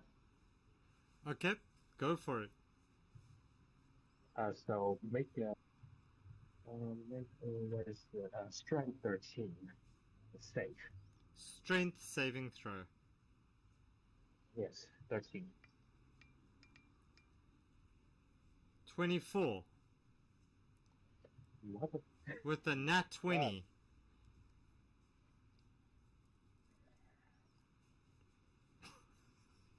Blackmore's going to run.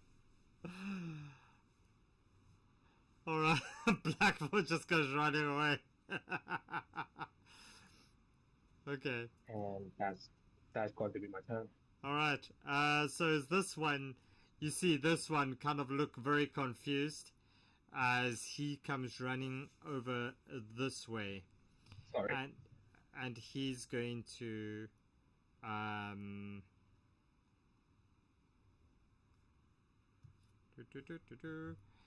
as he starts to attack this one, and you see he smells blood on this creature. 22 and a 20, both of those hit, and that will do 2 points and 2 points, so that's 4 points of damage on this one. Ilara, it's your turn. You're feeling this glowing energy around you, protecting you. What you Can doing? you move me one square to the right? Yep. And then I'm going to cast Thunder Wave, which Okay. is a con saving of 14. On the big pink swimming thing. Yes. You trying to knock it back in the water? 17.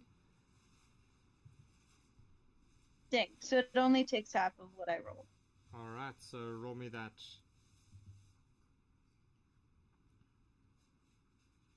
Uh, 5. Yeah, I got that. Alright, anything else? And then I'm gonna dash away from it for the rest of my If you move away out of its reach, it will get an attack of opportunity on you. Oh dang. Okay. Never mind. I'm just gonna stay there then. Okay. Well, you still have. Yeah. Okay. Alright, Felix, your turn. I also want to run away from it. You can run. Running is always possible. I was gonna say, Septus, you have that +5 AC, so I don't know. This thing has been rolling so well. I need Yeah, those rolls. true. What's that thing behind the Kraken though? Like That's a crate, yeah. Do we have any idea what's inside?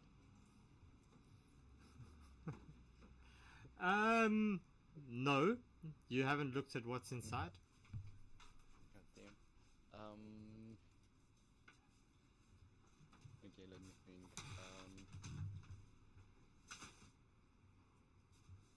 I've got nothing. How's the Chimera looking? Chimera? With 6 eyes. Funny. It's not that hurt, right? If I remember correctly. That's I will try to run away. okay. I think I'm gonna go close to Grunter, and can I do that? You can do whatever you want. Just know that if you leave its range, it's going to get opportunity attack on you, unless you disengage. I don't want to disengage, but I will disengage. I think.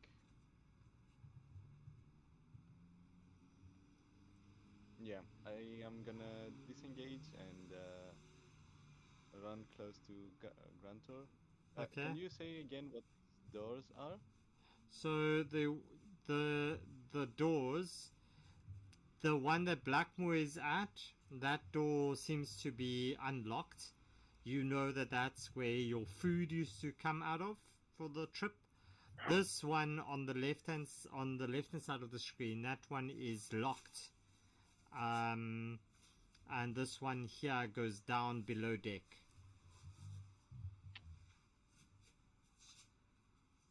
The locked one's probably the captain's quarters.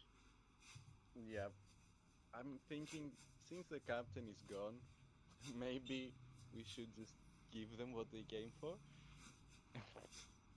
but Well, if remind we me can what.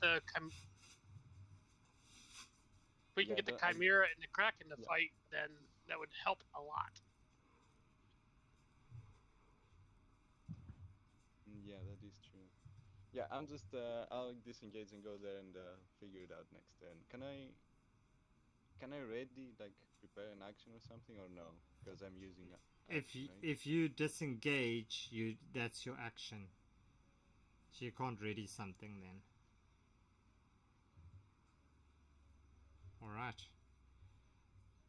Yeah, I'll stay. I'll stay there. Yeah, let me just make a quick check.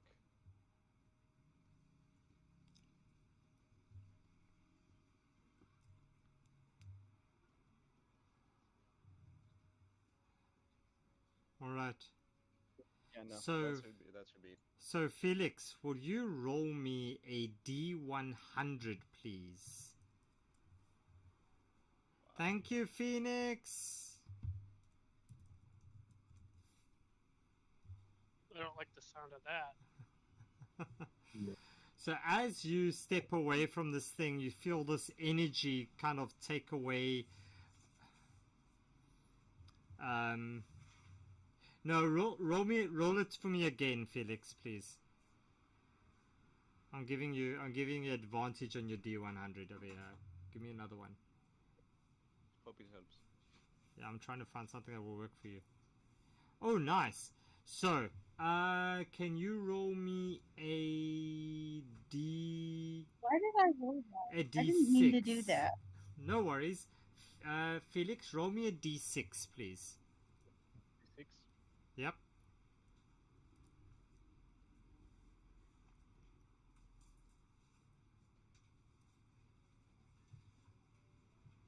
Tell me that's good.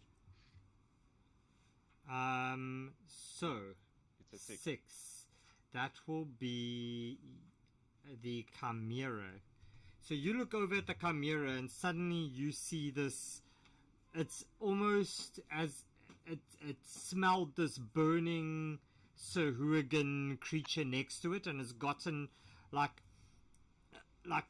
almost sick from it. It is now poisoned, and it's poisoned for let's see how long.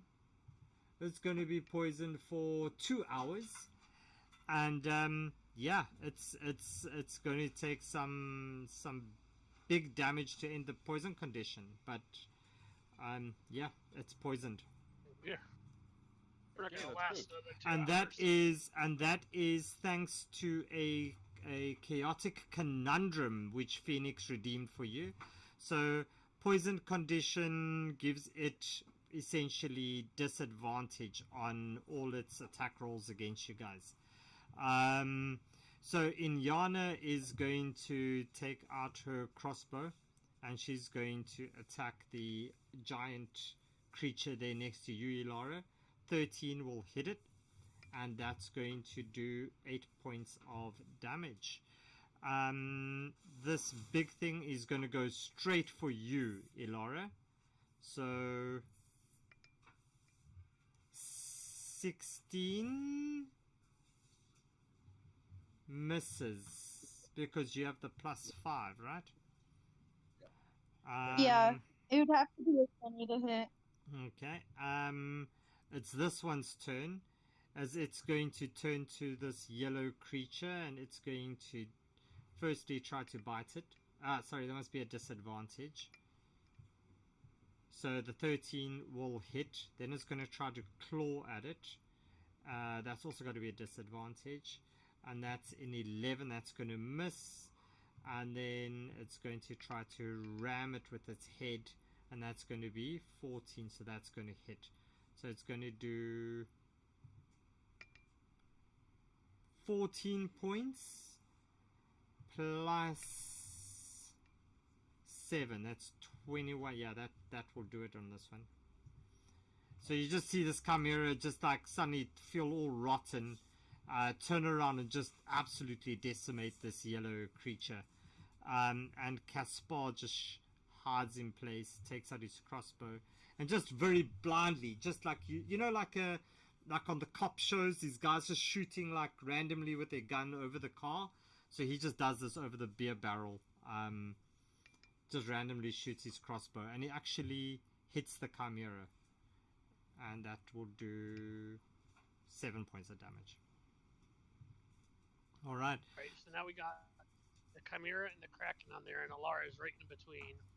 Do you have a reaction that can get you out of there, or no? Do I? Or no? This is your character. Do you have like a reaction, double dash, or anything like that? I have dash, yes, but I don't know if I can do that. Can I? You can dash, but it will get an attack of opportunity against you if you dash away. Because it used its attack, but it would have a reaction and she would have a reaction, right? Yeah. Oh. All right. So Grunthor, I'm it's just your trying to turn. think of ways to help her. I'm just trying to think of ways to help her get out of there.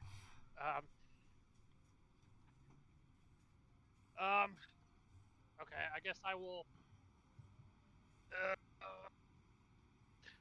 I am going to pop out a little bit. I guess this way. I don't know if I need to do that as movement or an action or whatever, but I want to pop out. I want to shoot at it. Which one are you shooting at? The kraken. Okay. You can do that at advantage. Thank you to Zephyr4206 on Twitch. So you can go and you can shoot it at advantage. Alright, yeah. So what I'm trying to do is I want to try and distract it from Alara, okay, so she can try and get away. Cool. Alright, so. Quick question though. Roll. Didn't he have advantage because he was hiding? He didn't. I'm hiding right now. Yeah, well. Because I was hiding behind the mast. Okay, roll me a stealth check there, Grunter.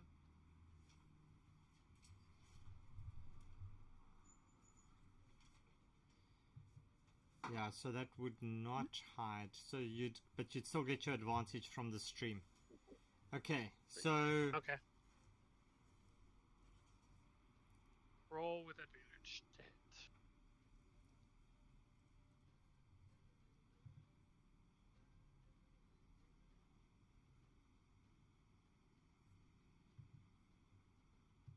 So 22 is going to hit.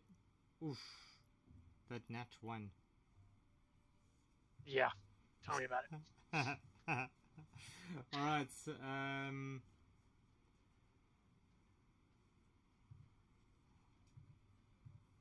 okay, and then it would be sneak attack plus my regular damage, correct? Yes, that is correct. All right, so here's my regular damage.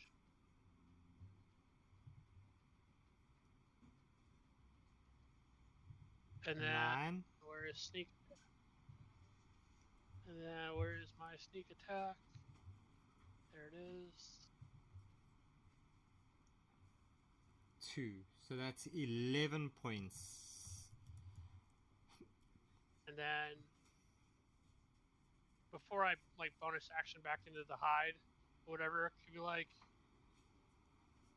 is there anything I can do to make it turn toward me, or just shooting it make it turn toward me or whatever before I hide back? Because I want to get it to turn from Alara so she can try and get away. I don't know how that would work. She can roll for something in a bit. We'll make her roll. So that's 11 points of damage, and she can roll a dexterity to see if she can escape that one and see if she can run away. Okay, so and then I'll bonus action hide back behind the mast. All right. Will you then roll me a stealth as well, please, Gruntle? And Blackmoor, it's your turn. I'm back in, and somehow this character sheet, everything's working. It must have been an error message I was getting on the other character sheet. But Okay, you cool. see me in? Yeah, you're here. I've got you. Yep. Okay. Nice, Barbarian. All right, and there's my other stealth check to rehide. Right. Yeah. So you're now you're hidden. Cool. Okay, Blackmoor, your turn. Uh, um, what should I do? Well, you know what? I should deal some more damage. Ice Knife again to the octopus first. I think I will use luck this time. Yeah, let's roll. Let's roll.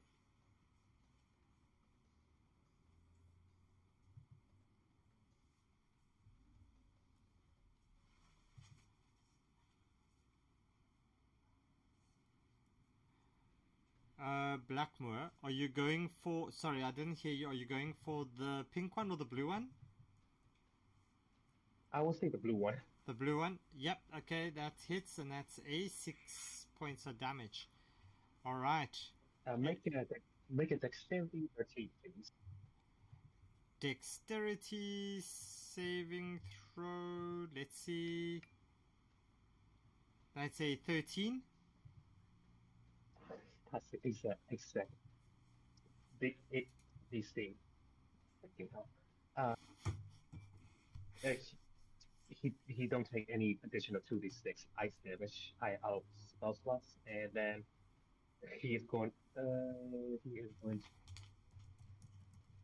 run here, and that's going to be my turn. That's it. All right. So you all look over and you see this Tukumkari just come running up, this human barbarian, wiping sleep from their eyes as they grasp their weapon. And Tukumkari, what you doing?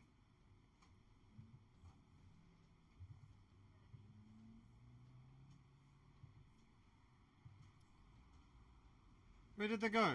Primordial, you muted. Sage. Surge! Yeah, I'm here. All right, I'm pulling up the map. Just ran out onto the deck from below decks. Yeah, you just come I running can't up. use the map on. I gotta use Twitch for the map. So you see you got woken up with this blood dripping through the floorboards, and with a taste of blood, you decided nobody's allowed to fight without me, and you come running up above deck. Cool. So what you gonna do?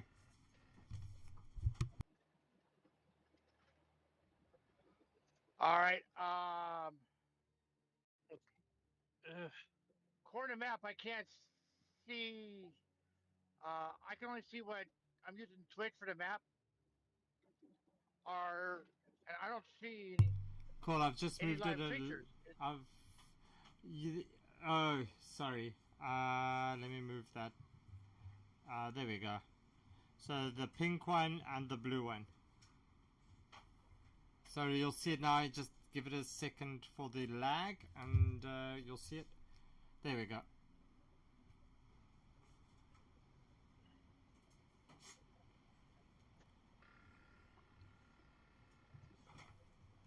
Okay, Chimera I just is got. taking All some right, the lag damage. moved. It The moved. pink one is taking All right. less. I want to.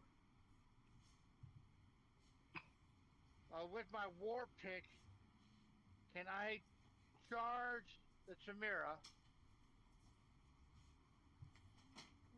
It's 40 feet away from you at the moment, so you won't get the full distance unless you dash. Okay, no, I'll just move my my movement. I just move my 30 feet, Okay. and I'm gonna throw a hand axe at him. Okay, go Hand for axe it. at the Chimerian. Throw your hand axe. And bonus action, I'm raging. Okay. Did you you know how to activate it on your sheet? I know how to. Do I just click a dot on it? You guys use it. Does that automatically trigger it, or No, there's. how do you It's trigger fine. I'll activate it there for you, so that's fine. I've activated it. It's good. So it automatically adds your bonuses and everything as well. So you can go for it. Roll me your attack.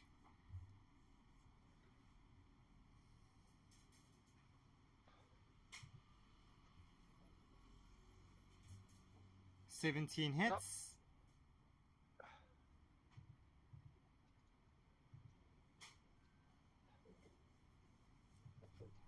Six And points. that'll end my turn. Cool. Next up is Ilara. It's your turn. So if you want to try to escape this one, you can roll me a something. So a dexterity or an athletics or something as you try to escape this giant creature. What you're going to do? I'll roll you a dexterity save. Oh, cool. See if I get away. I do Oh, not. As you turn, you actually get you slip, and you very comically kind of run in mid-air, kind of thing, as you slip on some blood that's there, and yeah, you end up not going anywhere. Okay. I'm gonna cast Ice Knife on the Kraken. Okay. Or try to anyway.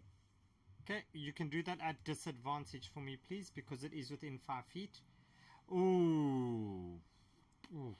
Yeah. That was my original one. That's not with disadvantage. That doesn't matter. It's still going to be the lowest roll. Still. Okay, at least it's an 8. It's not a nat 1. So that's okay, Laura. So anything else from you? Am I allowed to cast Cure Wounds on myself, or is that just like for other people? Ooh.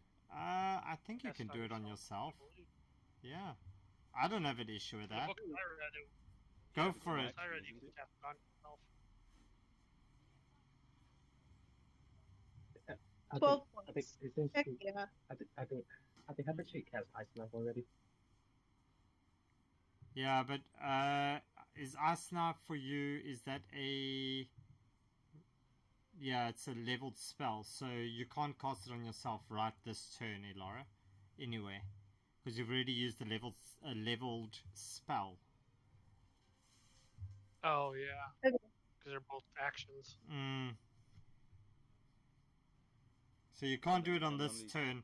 So you can get that spell slot back for your cure wounds. Yeah. All right. All right. Stupid. All right. So Felix, that means it's your turn. Okay, I wanna try and go in the through the locked door. Would that be an action to like try to break down the door? You're gonna try to break down the door. You can try to break down the door. Yeah, it's an action because the door is locked. God damn it. Give me a second to think to see that my sheet.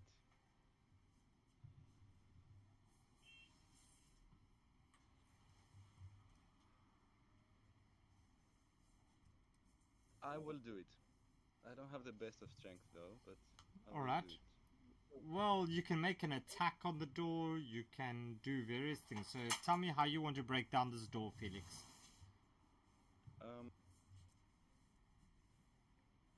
Didn't you say you were a rogue? Can't you use like thieves' tools, lockpicking tools on it? No, I'm not a rogue. I'm a sorcerer. I'm Never mind.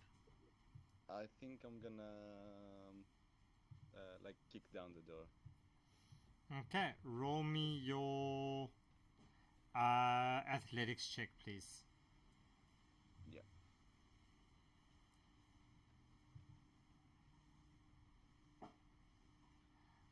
So You try to. I'm gonna use a luck point again. Okay, go for it.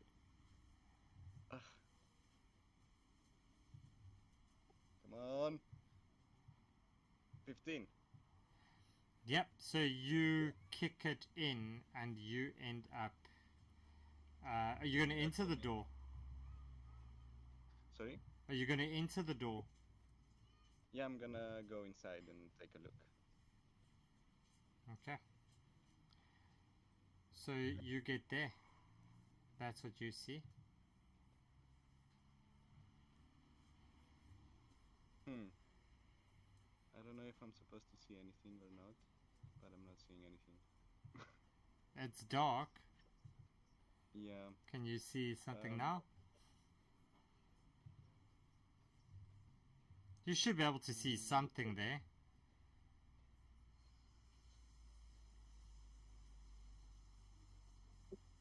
No, I just see my talkie. I don't see anything. Let me add some light on the subject over here. I'm just going to give you a torch quick.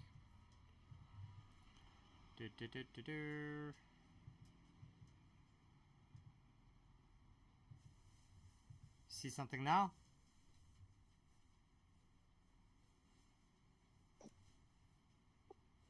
Nope.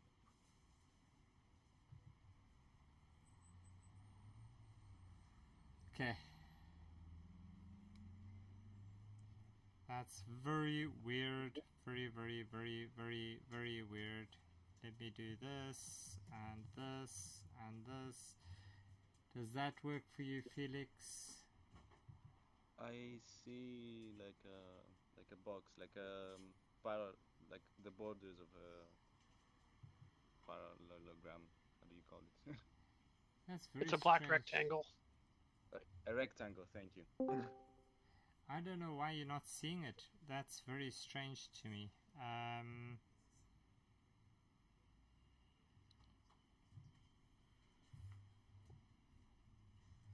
I don't know why you're not seeing, but you're in any case, you're in the captain's quarters. Okay. Can nobody else see the map? I see a black. You see a black Yeah. It's a black screen. background with black box. Yeah. I see Felix's character. There. Does that work? Now it is. There we go. Yeah, Okay, so Felix, you run in and you're in the cabin. Okay, I wanna take a look at the desk. Like, what's on the desk? Yeah, but it's one round of combat. It's like a few seconds, so you've already kicked down the door. Oh yeah. Let me see.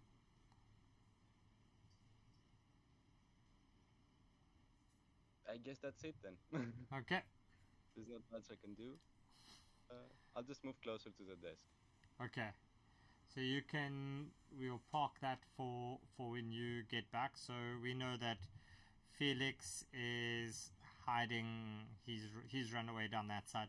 Okay. So in Yana's turn, Yana's going to take another shot at the big blue thing. And that's going to not hit. Freaking hell. Okay, this one's going to try to give you a big old hug. Ilara, does a 24 hug you? Yes, it does. Okay, so it gives you a nice bear hug for 12 points of bludgeoning damage. She's down. And I'm dead. Yeah, so you're down. This chimera is going to come down to you, Tukumkari.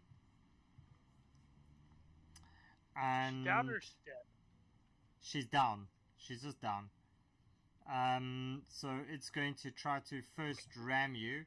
There's going to be a disadvantage, so that's not going to count. Oh, yeah, the 19 hits. And that is 11 points halved. So that's 5 points of bludgeoning damage, and you go prone. Okay. And because it's poisoned and you are prone, it gets flat rolls. So it tries to bite you. A 14. That hits. And that will do 11 points of piercing. So halved of that is another 5. And then a claw. That's a 25. And that's going to do half. It's another 5 points. So it's 15 points in total on you, Tukumkari.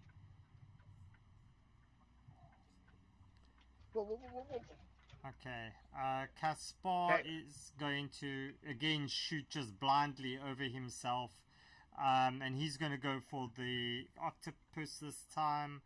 And that's going to hit. And that's going to do 4 points of damage.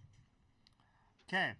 So, Grunthal, as you're hiding there, right? You suddenly feel yourself overcome with some additional energy, and you now have essentially. Let's just check what it does. Your speed is doubled. You gain a +2 to your armor class, and you get an additional action on each turn.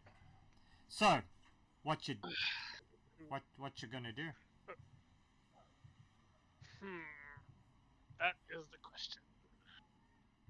So, all right. So Tukumkari is prone. Alara is unconscious and bleeding out.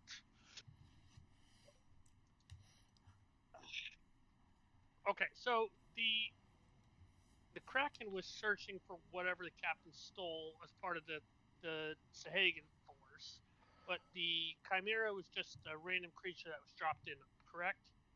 It would seem so, yeah. So we still don't know if they'll attack each other. Because before the Chimera moved, my stupid idea was to run in, grab Alara from the far side so that the Kraken couldn't grab me, and then pull her back. Then she went down.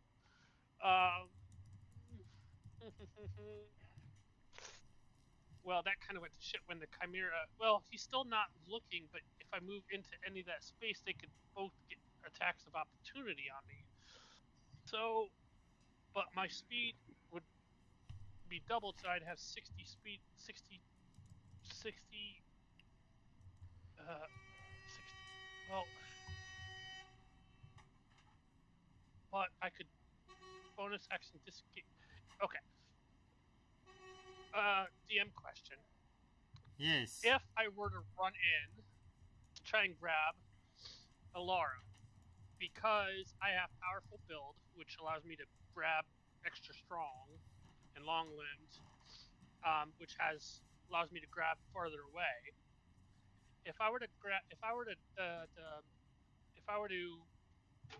say move to say like here, somewhere around there, and using long limbed and powerful build or whatever, would I reach her without being in their melee range? And then dash back out before they. You wouldn't be able to get to her without somewhere passing their range. No. Because if I were to run in, grab her, and mind keep on you, going, if you disengage, if you went this way,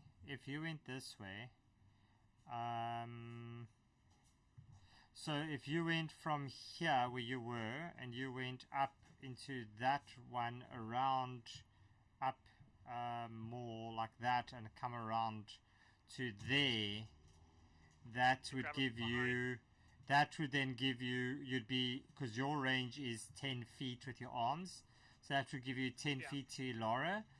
This one's range, the blue one's range is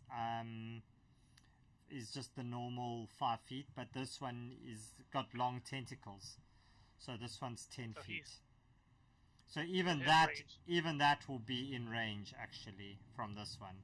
So His even long that's, range is yeah, out even of that's range. out. Yeah. No, it doesn't look like you'll be able to get to her without being in range of. Oh, maybe this square, the one just to the left of that. That will be, yeah, the one to the left of that. You'll be able to get there. This one. If I'm you just get thinking to there's no way there.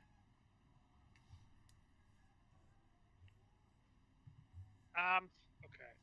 I'm just So trying to think of any you way I could can save you her. could get there. So that's 5, 10, 15, 20, 25, 30, 35, 40, 45, 50. You'll get to her. 50 feet. So if you And then get I would there, still have. Okay. All right. So that would be at 50 feet, and then I would, because the whatever the Twitch bonus whatever would increase me to 60. So all right. So what I would want to do is, if that puts me to there, I think you said there, using long reach and powerful build or whatever, or yeah, whatever it was, yeah. and whatever I have to do to try at least pull her away. And then if I have to use a bonus action or an action to grab or grapple or whatever I can do to try and pull her away, I'll try that while the Chimera is engaged with Tukum. Okay. I'm going to try and do that.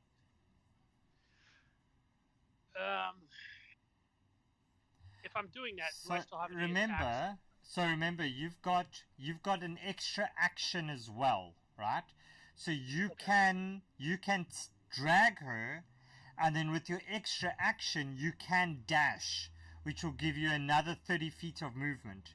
So if you're going to do that, you try to pull her up, then you can dash for another 15 plus 10, so that's plus half of 10, so it's 20 feet.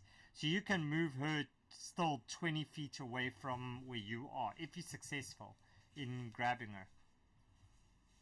I just want to get her as far away from the danger zone as I can. Yeah. Okay. So let's say roll me a. So you're going to try to grab her. Roll me a. Let's do this as a unarmed strike. No. Roll me a. Roll me a athletics check. See if you can grab onto her and pull her away. Now, do I do advantage or anything because I have the powerful build and long limbs or anything like that? I don't know if you get. Do you get advantage on athletics stuff? No, your reach is just 10 feet. All right, yeah, because my acrobatics is really good, but my athletics is. Yeah. So athletics. Okay, I'm trying. 7. Ugh.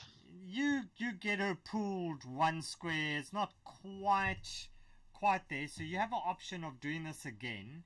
Because now she's closer, you can literally just grab her and pull her, but that will take you your second action. So it means that you can only really pull her one square away from the Chimera.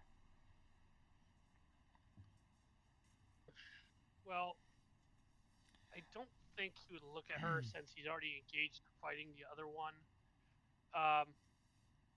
But I'm still want to pull her out of his range if I can, so he doesn't strike her while he's down, because that's an auto crit.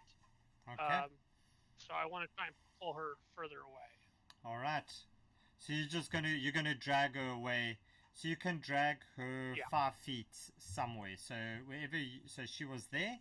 So you can drag her 5 feet somewhere. 5 feet from where she is at the moment, so 1 square away. Right. So yeah, just pull her further. I guess I'll just pull her further north, further away, so Okay. they're out of the range at a boat.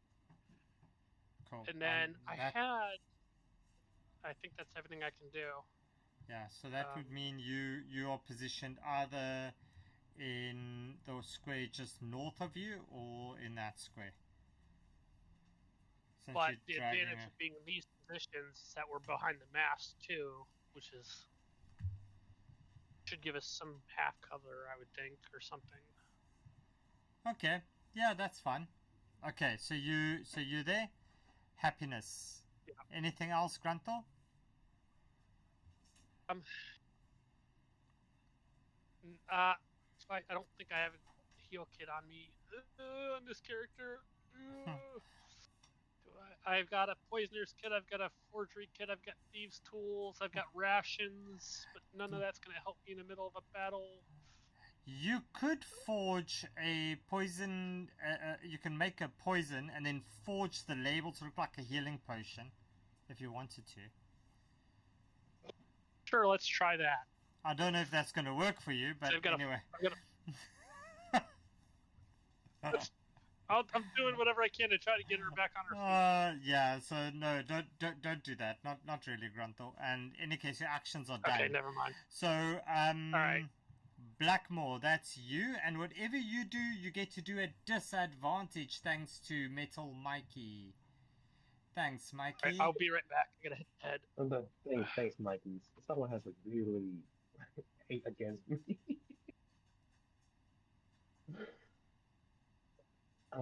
I'm sorry, but I have to go actually. I have an appointment soon. Okay, no worries. Thanks for joining. Thank you. It was really fun. Bye-bye. Bye. What am I do? I have So, a disadvantage. That's Blackmore, you have disadvantage from the stream.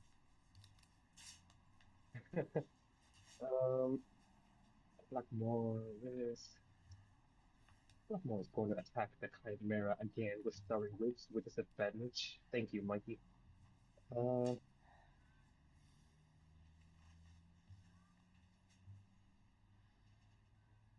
15 hits. Wow. It hits. 7 points. Damage. Nice. There you go. Make up for that disadvantage. Thank you. And Blackmore is going to come over there, and that is going to be my turn.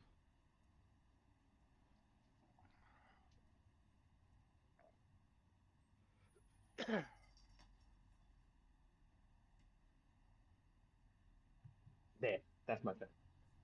All right. Tukumkari, it's your turn. Okay, I am going to pull out my war pick, and nail this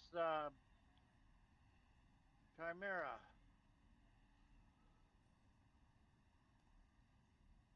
Go for it. Wow, yeah, you nail him. Okay, so roll me that damage. Okay, and the war pick's a sap weapon, so the chimera has disadvantage on its next attack. It already has disadvantage because it's poisoned.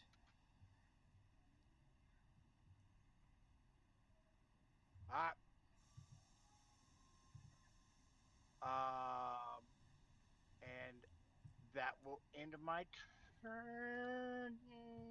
Yeah, I'm already bridged. All right, yep, that'll end my turn. All right, so Ilara gets dragged across the deck. She gets some splinters in her cheek as she thuds across that, and we'll roll a death save for her. And let's see, that's a 15. That's a pass.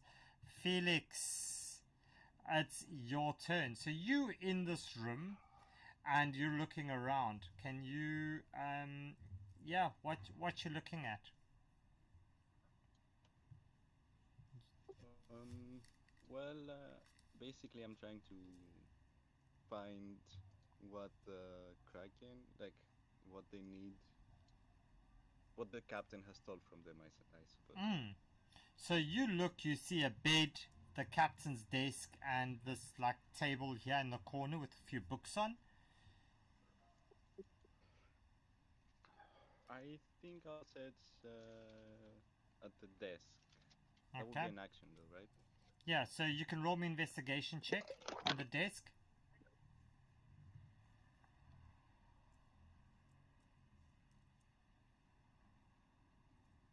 13.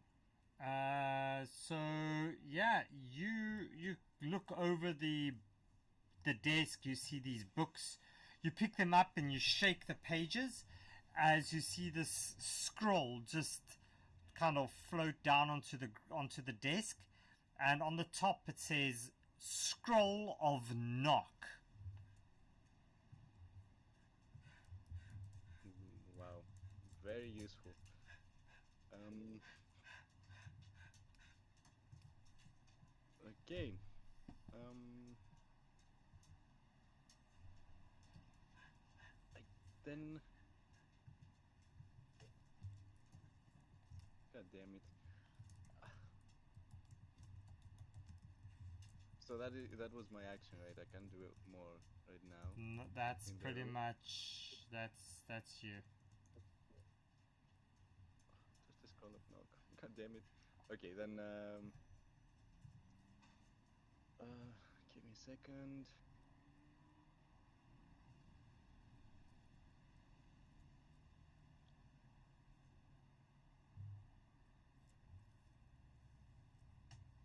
Yeah, no, that's it. I think I will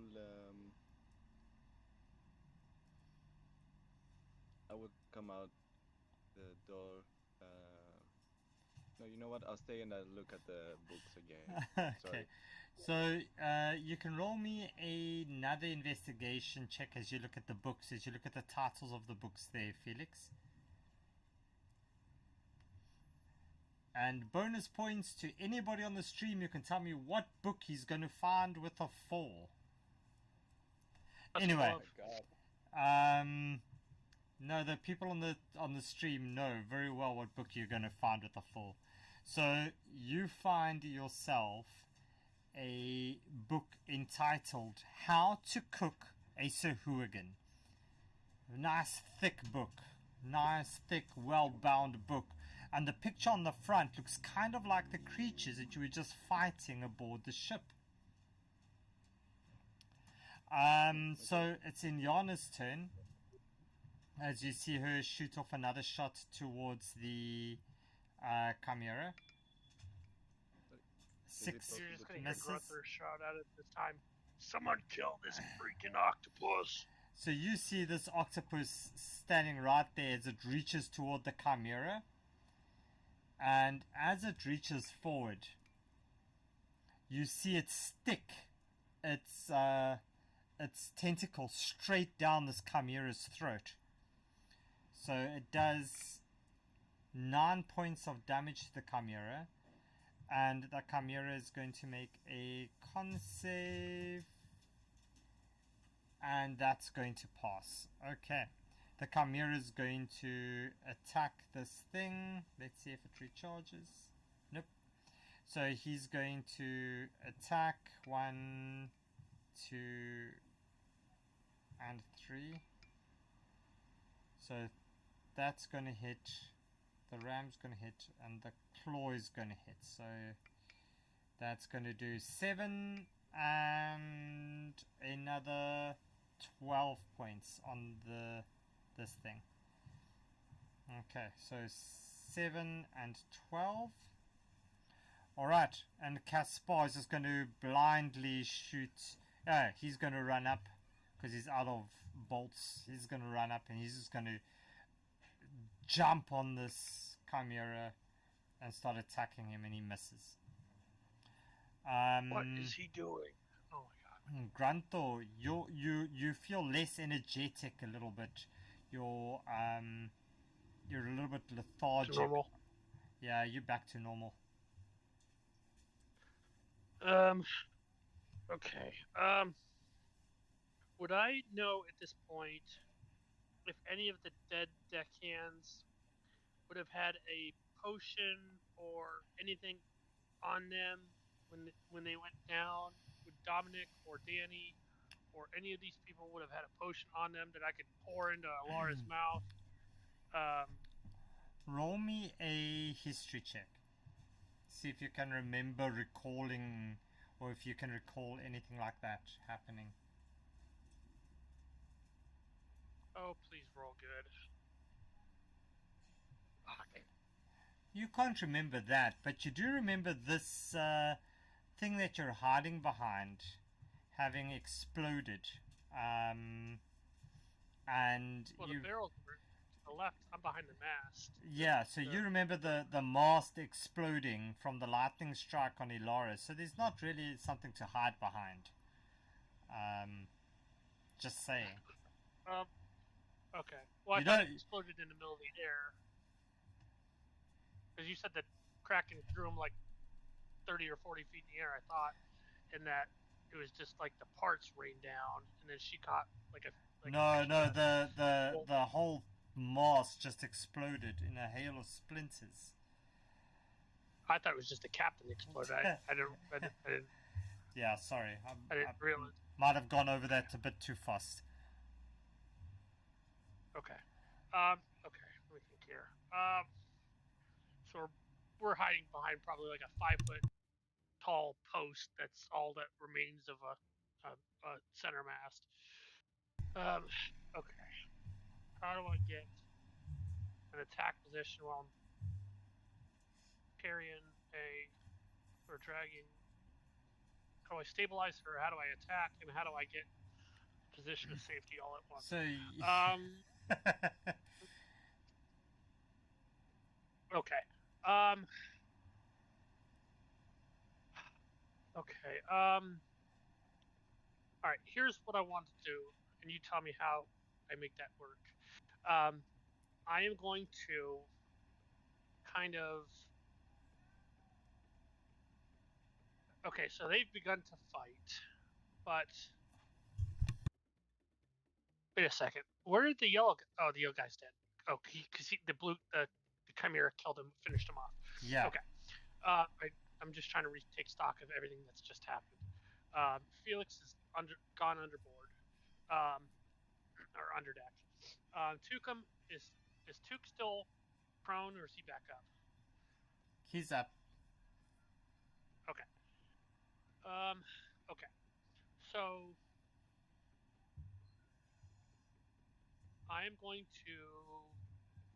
Oh, I think he's still prone, actually. Sorry. I think he is still prone. Okay. I want to.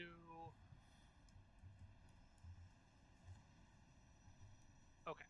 I want to drag her. This is what I want to do. Because this is what makes most sense to me. I want to drag her maybe about another 10 feet. Okay. So that she ends up over here. And then I want to take my attack. Okay. Can I do that in the same? Yeah. So you can drag her because that's movement. And then you can attack the chimera because you've got 10 feet on him. Yeah, go for it. Roll me your attack. Because now I'm far out of the way of the Kraken, and the chimera is. Or should I just let them fight? Actually. Decisions.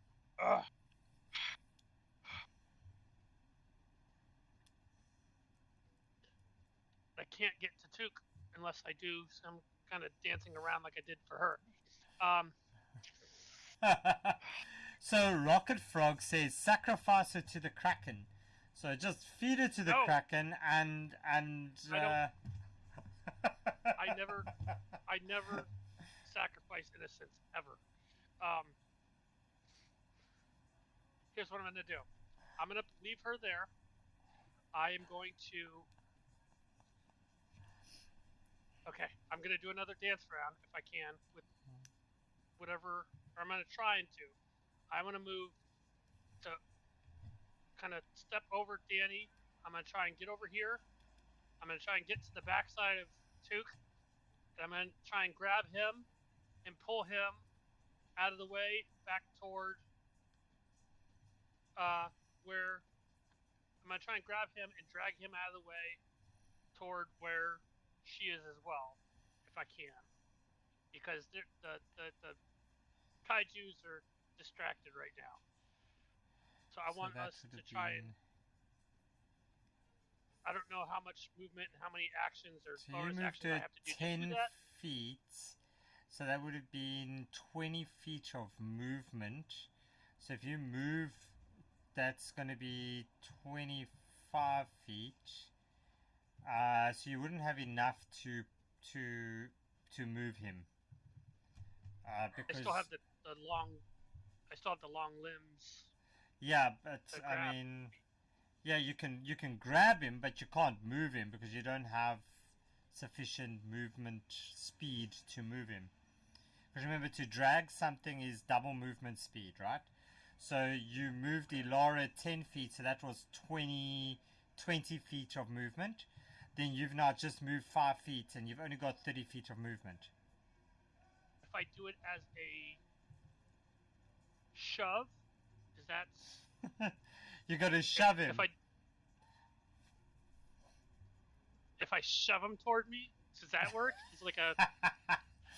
You shove him towards you. Look, you can move him 5 feet. You'll be able to move him. That would still be further away. So you can pull him maybe there, 5 feet towards you. Roll me an athletics check to see if you can pull him towards you. Oh, anything over 12, and you'll be able to pull him towards you. Crap with these -1. So you're looking for. Oh wow! You rolled a 12 and you got a -1. No, so you don't. You try to pull him, but yeah, he's not going anywhere. He's throwing a tantrum. He's angry. Okay. He's an angry barbarian. All right. So where does that leave me? So you've still got 5 feet of movement. And is that a bonus action or an action to shove? That would have been an action. Okay, so and I dragged her, so that's probably my bonus action. I'm pretty much stuck. Yeah, I can't really do anything else. I'm trying to save everybody.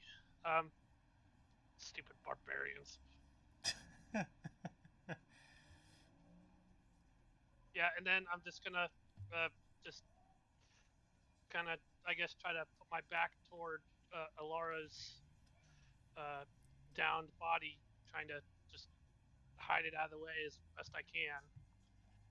Just try to, block anything from getting at her, I guess, because that's all I can do.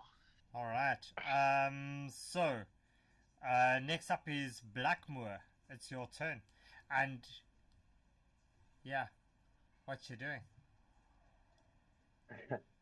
What am I doing? A starry whips again. He opens the umbrella and shoots the starry whips again. At which one? The chimera again. Okay, roll me your attack. I think I missed.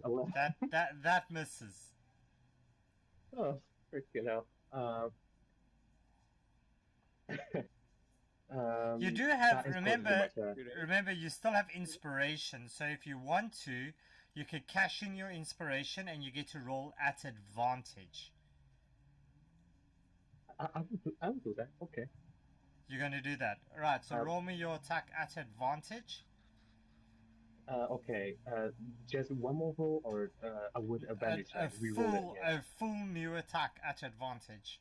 That's how I do my inspiration when you cash it in. Okay. Yeah, that's gonna hit. So give me your damage. 2 damage. Hey, every little bit helps, Blackmore. So, all right. So, any movement from you?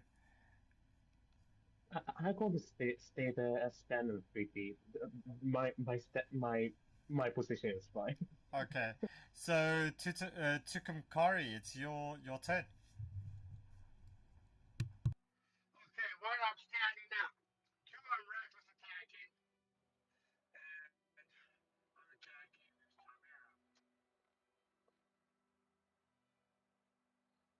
Alright, so you're going to stand up and attack the Chimera. So go for it. Roll me your attack. Oh, nice. That's a crit. And that was a reckless. Okay, now I get to roll my damage. Yeah, so you can roll the damage the damage dice twice. So it's going to essentially be yeah, that's it. 14 points. Nice. So 16 minus the 3, so it's 13. But anyway, it doesn't matter. How do you see this happening, Tukumkari?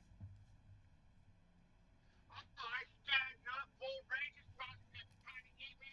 I just yelled out the biggest bang with all my strength, just as I'm standing up, doing uppercut with this war pick, and I just bury it underneath his rib cage, so the pick goes all the way up into his heart, and then I'm now covered in his blood as his blood just splatters everywhere. I'd also say you're covered in his blood after all of that. All right. So, yeah, just also your audio is really bad right now. Oh, I'm sorry. Okay, this is better. I had my mic up. There we go. That's better. Right, yeah. And that ends my turn. All right. Okay. All right. All right. So. Sage, do you have a potion or something we can give to Cephas or to Alara? Nope. So as Tukumkari does this, this eyeball from one of the creatures that you've disemboweled here, Tukumkari, rolls across the deck towards this yellow one over here. And as it reaches this yellow one, you see, as it touches this creature, the creature suddenly starts to rise up. And thank you to Rocket Frog for Rise from the Ashes on the stream. You guys are getting the full treatment tonight, guys. Felix, it's your turn. So you're in this room, and you look around. Can you roll me a perception check, please, Felix? Yeah, give me a second. Perception, right? Yeah. Yep. It was almost a 19. All right. So, Felix, you look around. You notice this bed is a little bit away from the wall. You bend down, you look underneath it, and there's a chest underneath this bed.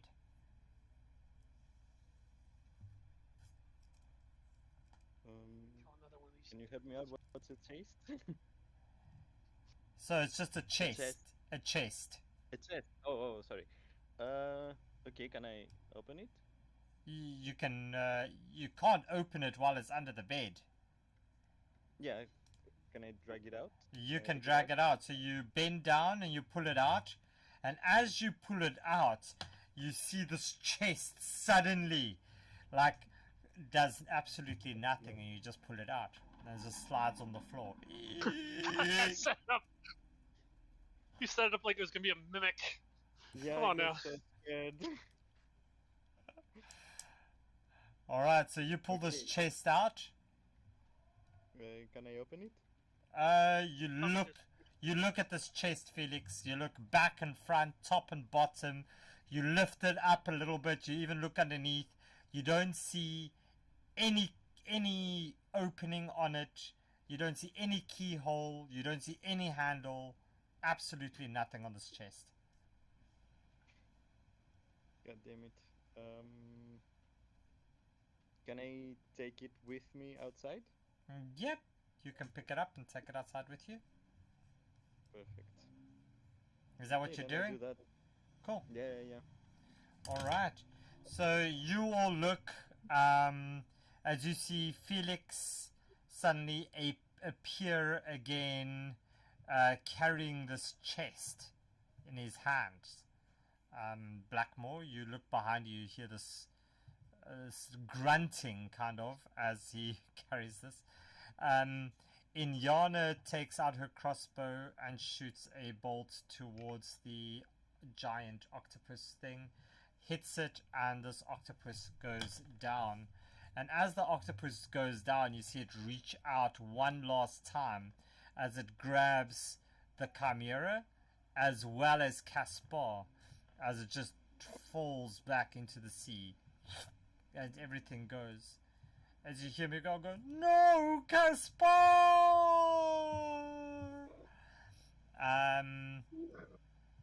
And that one's gone, and that one's gone, and Caspar is gone, and Miguel is crying, and Grunthor, it's your turn. What you doing?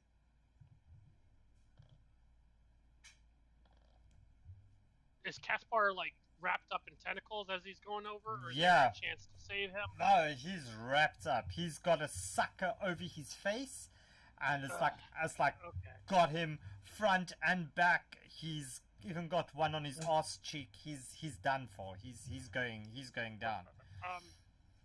Okay. First thing I'm gonna do is I'm gonna shout. Has anyone got a healing power? Is there a potion? Anybody? Do we have anything to stabilize somebody? Do we have anything of that sort? Do we have a field kit? Do we have bandages? Anything? I have something similar. Just wait. Alara's down. Alara's down. Ugh. And then Drag her downside. Drag her to me.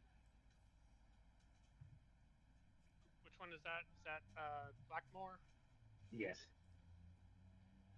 All right. And then I'm gonna grab Alara and I'm gonna drag her as fast as I can down to Blackmore.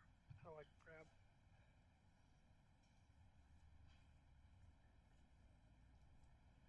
So you're You gonna. grab the fire. So you grab her and you pull her back. You pull her down to Blackmore.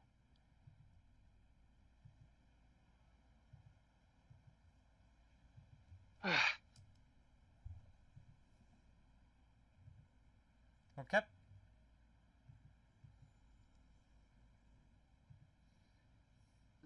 I don't know if that's all my movement, bonus action, whatever I need Okay. to do to get her down there. Cool. Blackmore, it's your turn. Blackmore is going to come over here, and he's going to keep in hands.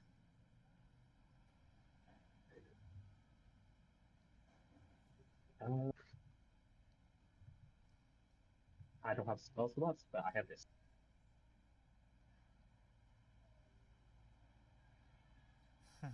He even points back to. So it's a 2d4 plus 4, hey? No, 2d. That's 2d4. That's it. Is that it? So it's just 2d4. So that's 5 points of healing for her, and she comes back. She's got 5 HP. As she lies there looking very confused to Blackmore. Anything else you want to do? Oh, that's his turn. Yeah. Move 20. Okay. And that's going to be my turn. Cool. That's going to be my turn. Tukumkari, it's your turn.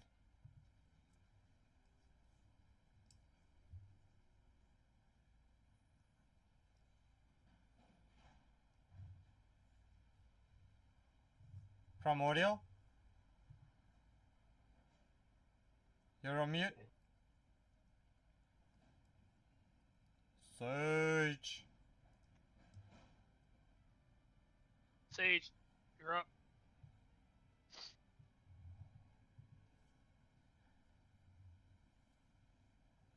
I wonder if he's not there. So I think he'll come up and war pick at advantage.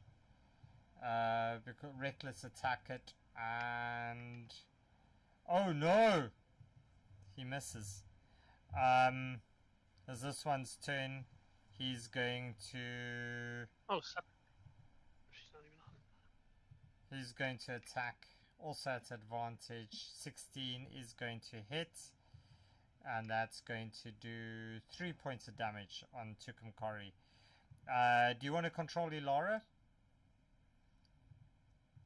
So what's Ilara going to do?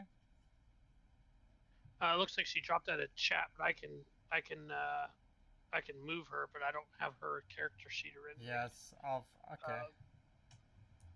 It looks like she disconnected. I don't know if that's Yeah, I think she said she had to drop off. So let's check. So Ilara's got some. Let's see what spells and things. I can see her character sheet if you want. I can take control. So I think she's going to probably do a thunder wave. No, she'll do ice knife. Let's just do an ice knife straight. So that's going to do 16. That's going to hit. And that's going to be 7 points of damage on that one. Okay. And a dex save.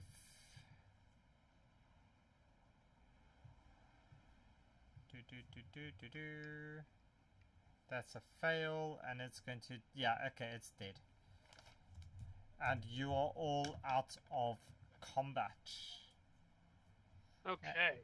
And as you do that, you see Miguel come run down as he hugs you, Grunthor. He gives you a big hug. He goes, "Oh, Teddy Bear, I was so scared. I told the captain it would be trouble. I told him never to... I told him we shouldn't have done that. But he didn't want to listen to me." Well, we've lost a lot of good men and women. And now we just have to make sure that we can get to shore and figure out what the hell is worth all this loss of life. And try to get home. Now, refresh my memory. Miguel was what, and Inyana was what? Miguel's the cabin boy, and Inyana is the first mate. That's at least something. Okay. And at this point, I think that I would walk over, and we would try to. I would think I would want to try to collect the bodies of the crewmen. It looks like Danny and Dominic are still on board. So I would go about, collecting them and maybe bringing them over together, and maybe if we have to grab a blanket or something, and covering the bodies. We would need to put out the fire, casting the creatures back to the depths so that we're not inviting more creatures to come up and feast on the deck. And then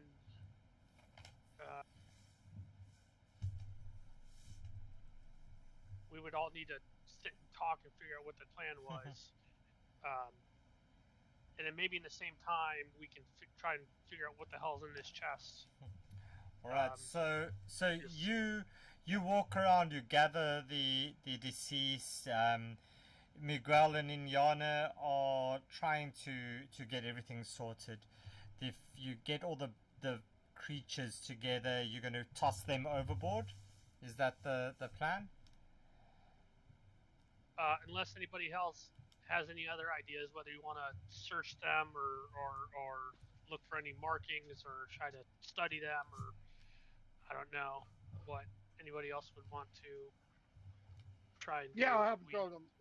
I'll have them throw the creatures overboard. But before, I'm gonna chop off like claws or teeth or something to keep as a little totem souvenir. But right now we have a broken mainmast. We have a our deck is all in all kinds of tatters. Mm. We've lost our captain, we lost the quartermaster, we lost a bunch of deckhands. And the storm is still raging. The ship is going side to side. It's still a huge storm outside. Okay, we need to secure anything that can be secured. We need to get rid of anything that needs to be get rid of after we're done searching and looting or what have you. And we need to get the bodies of Danny and Dominic down below in a place where they can be secured. And then we can put the wounded into the beds for them to recover, while I guess maybe Iniana and I will try to keep watch. Yeah, get down below. None of us are sailors. We get down below and just ride out the storm.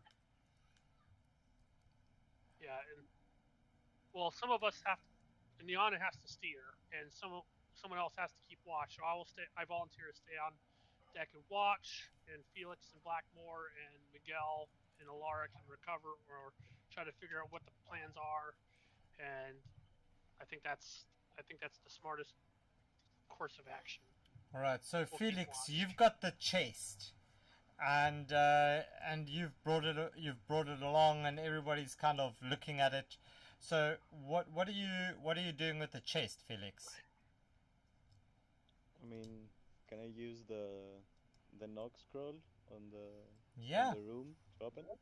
Yeah, so you read the scroll of knock. So you put down the chest, you go and you read the scroll of knock and all the glory of the 39 pages that it is. And after everybody else falls asleep, just about, you see the chest suddenly start to vibrate.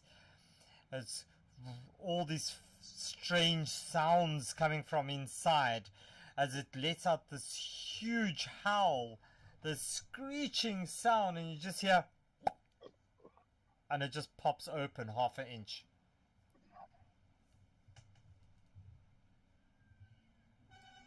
Okay. And DM, how much what is time in would there? you say has passed in the course of, clearing the deck, securing the beasts? Yeah, I think it's moving been bodies down below. it's been a while. It's been a while. So take a short rest at least. Yeah, you guys can take a short rest as you it's not a lot of work to get the bodies kind of close together and thrown over.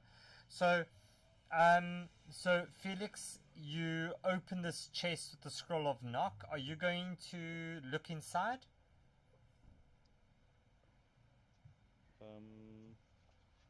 Do I do it alone or do I do it with the rest of the crew? That's up to you. I think we are all together, like trying to figure out what's going on with the captain of the chest, Okay. or at least I try to have them all together and check out the chest. All right. So you look inside the chest. Can you roll me a d6, please?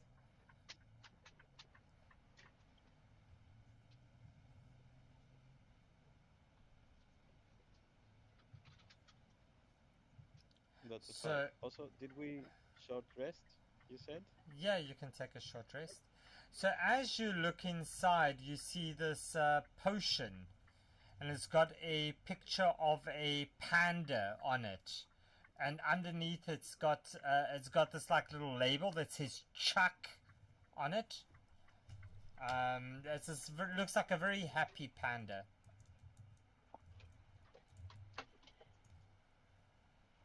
Oh, that's so cute. I guess I pick it up, Okay.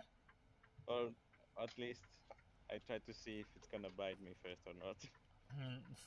Yeah, so you pick up yourself a potion of animal friendship. As you can add that to your inventory, Felix. Nice. Blackmore, can you also please roll me your a d6? D6. Oh, Oh, now I got it. I misheard.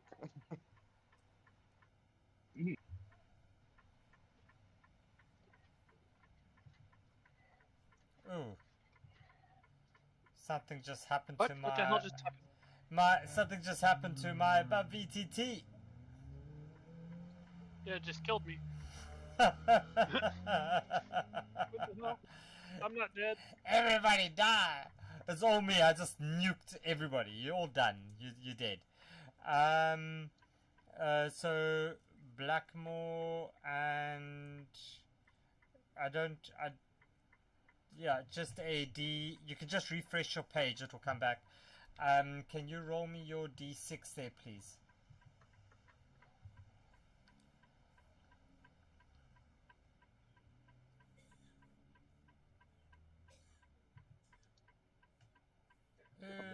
A 5. You also get a potion of animal friendship. Yay! Animal friendships for everyone.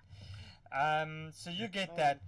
And as you take out the last one, you kind of knock your hand a little bit on the bottom of the chest as you hear that there's a fake bottom.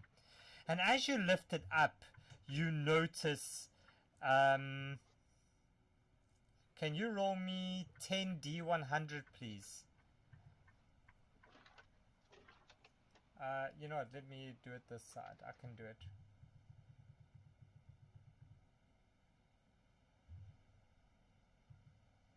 So, ooh, that's a lot of dice. That's a lot of dice. That's a lot of dice. So, in the bottom of in this false bottom, you find 477 pieces of gold. Nice. Yeah. It's divided by 1, 2. And as you look Well. at this, can you roll me, who you are? Nobody's a rogue, right? You're all just normal. So, Grantor is. hey, Grantor is a rogue, I think. Grantor, Grantor's a rogue. you're a rogue. What's up? Are you a rogue? Yeah, I am. Okay, Yeah, so yeah. as they pull out these coins, can you, Grunto, can you roll me your choice of Arcana or History, and you can roll it at advantage as you look at these coins. Well, both are +0, so okay. But you get advantage on Sure. it.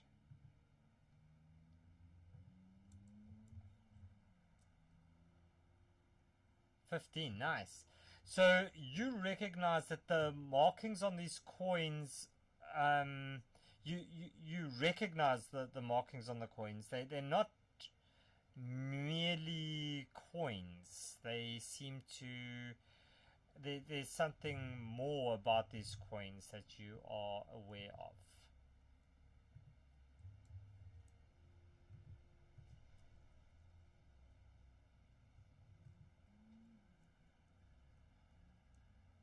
There's something on here, but I can't read it.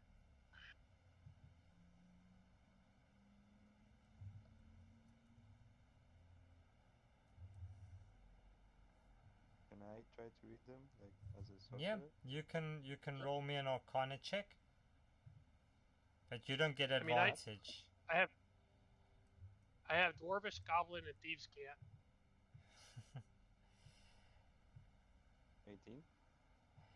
So as you look at it, the markings on the coins are none that you've ever seen before, and they are, I guess, they don't look like they would necessarily. Yeah, you don't recognize the markings on these coins. It's not in a language you understand, nor is it in anything else. But you get this strange magical feeling off them.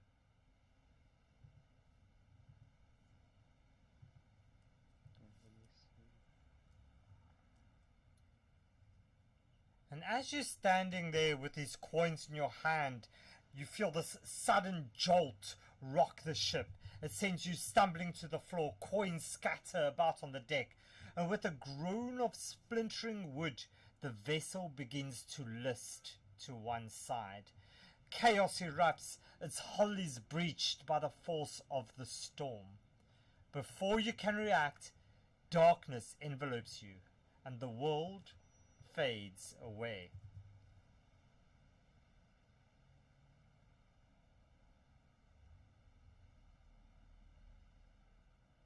Well,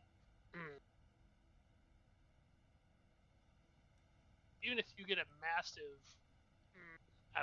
I'm not going to nitpick. Never mind. This is too much real life being a sailor. In real life, just yeah. Never mind.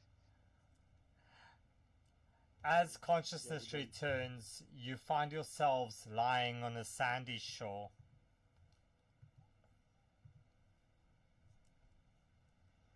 The gentle lapping of the waves against the shore is the only sound that breaks the silence.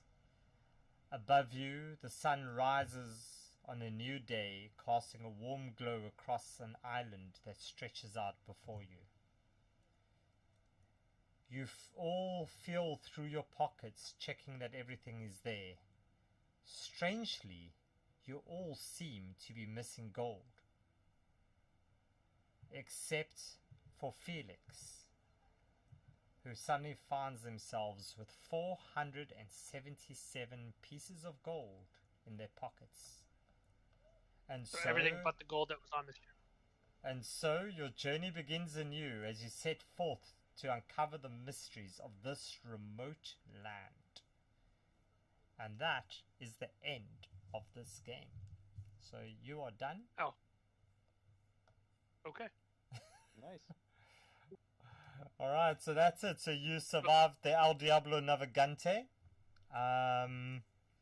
Yeah. We kill Felix.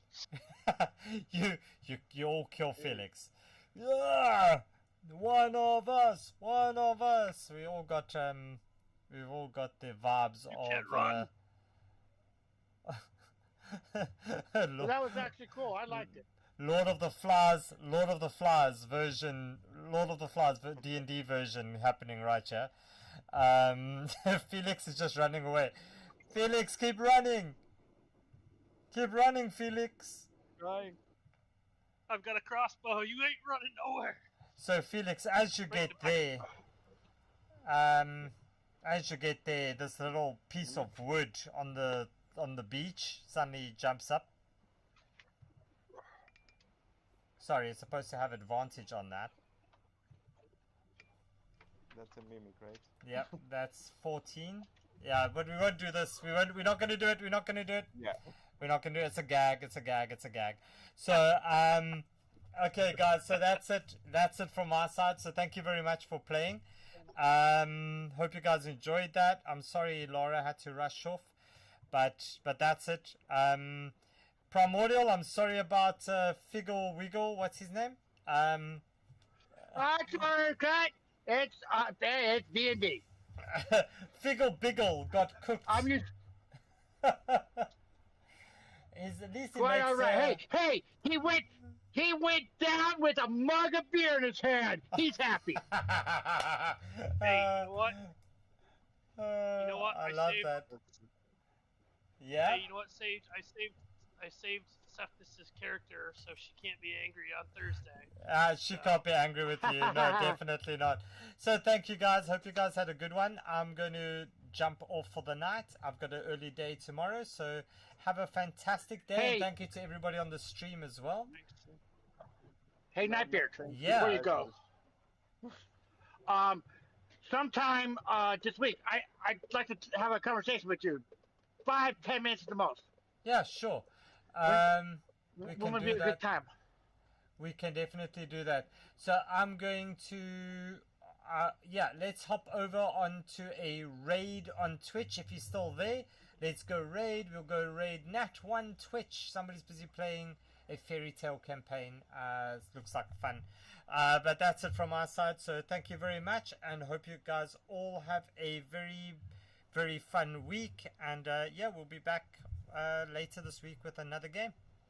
Cheers. Bye. Bye. Cheers. So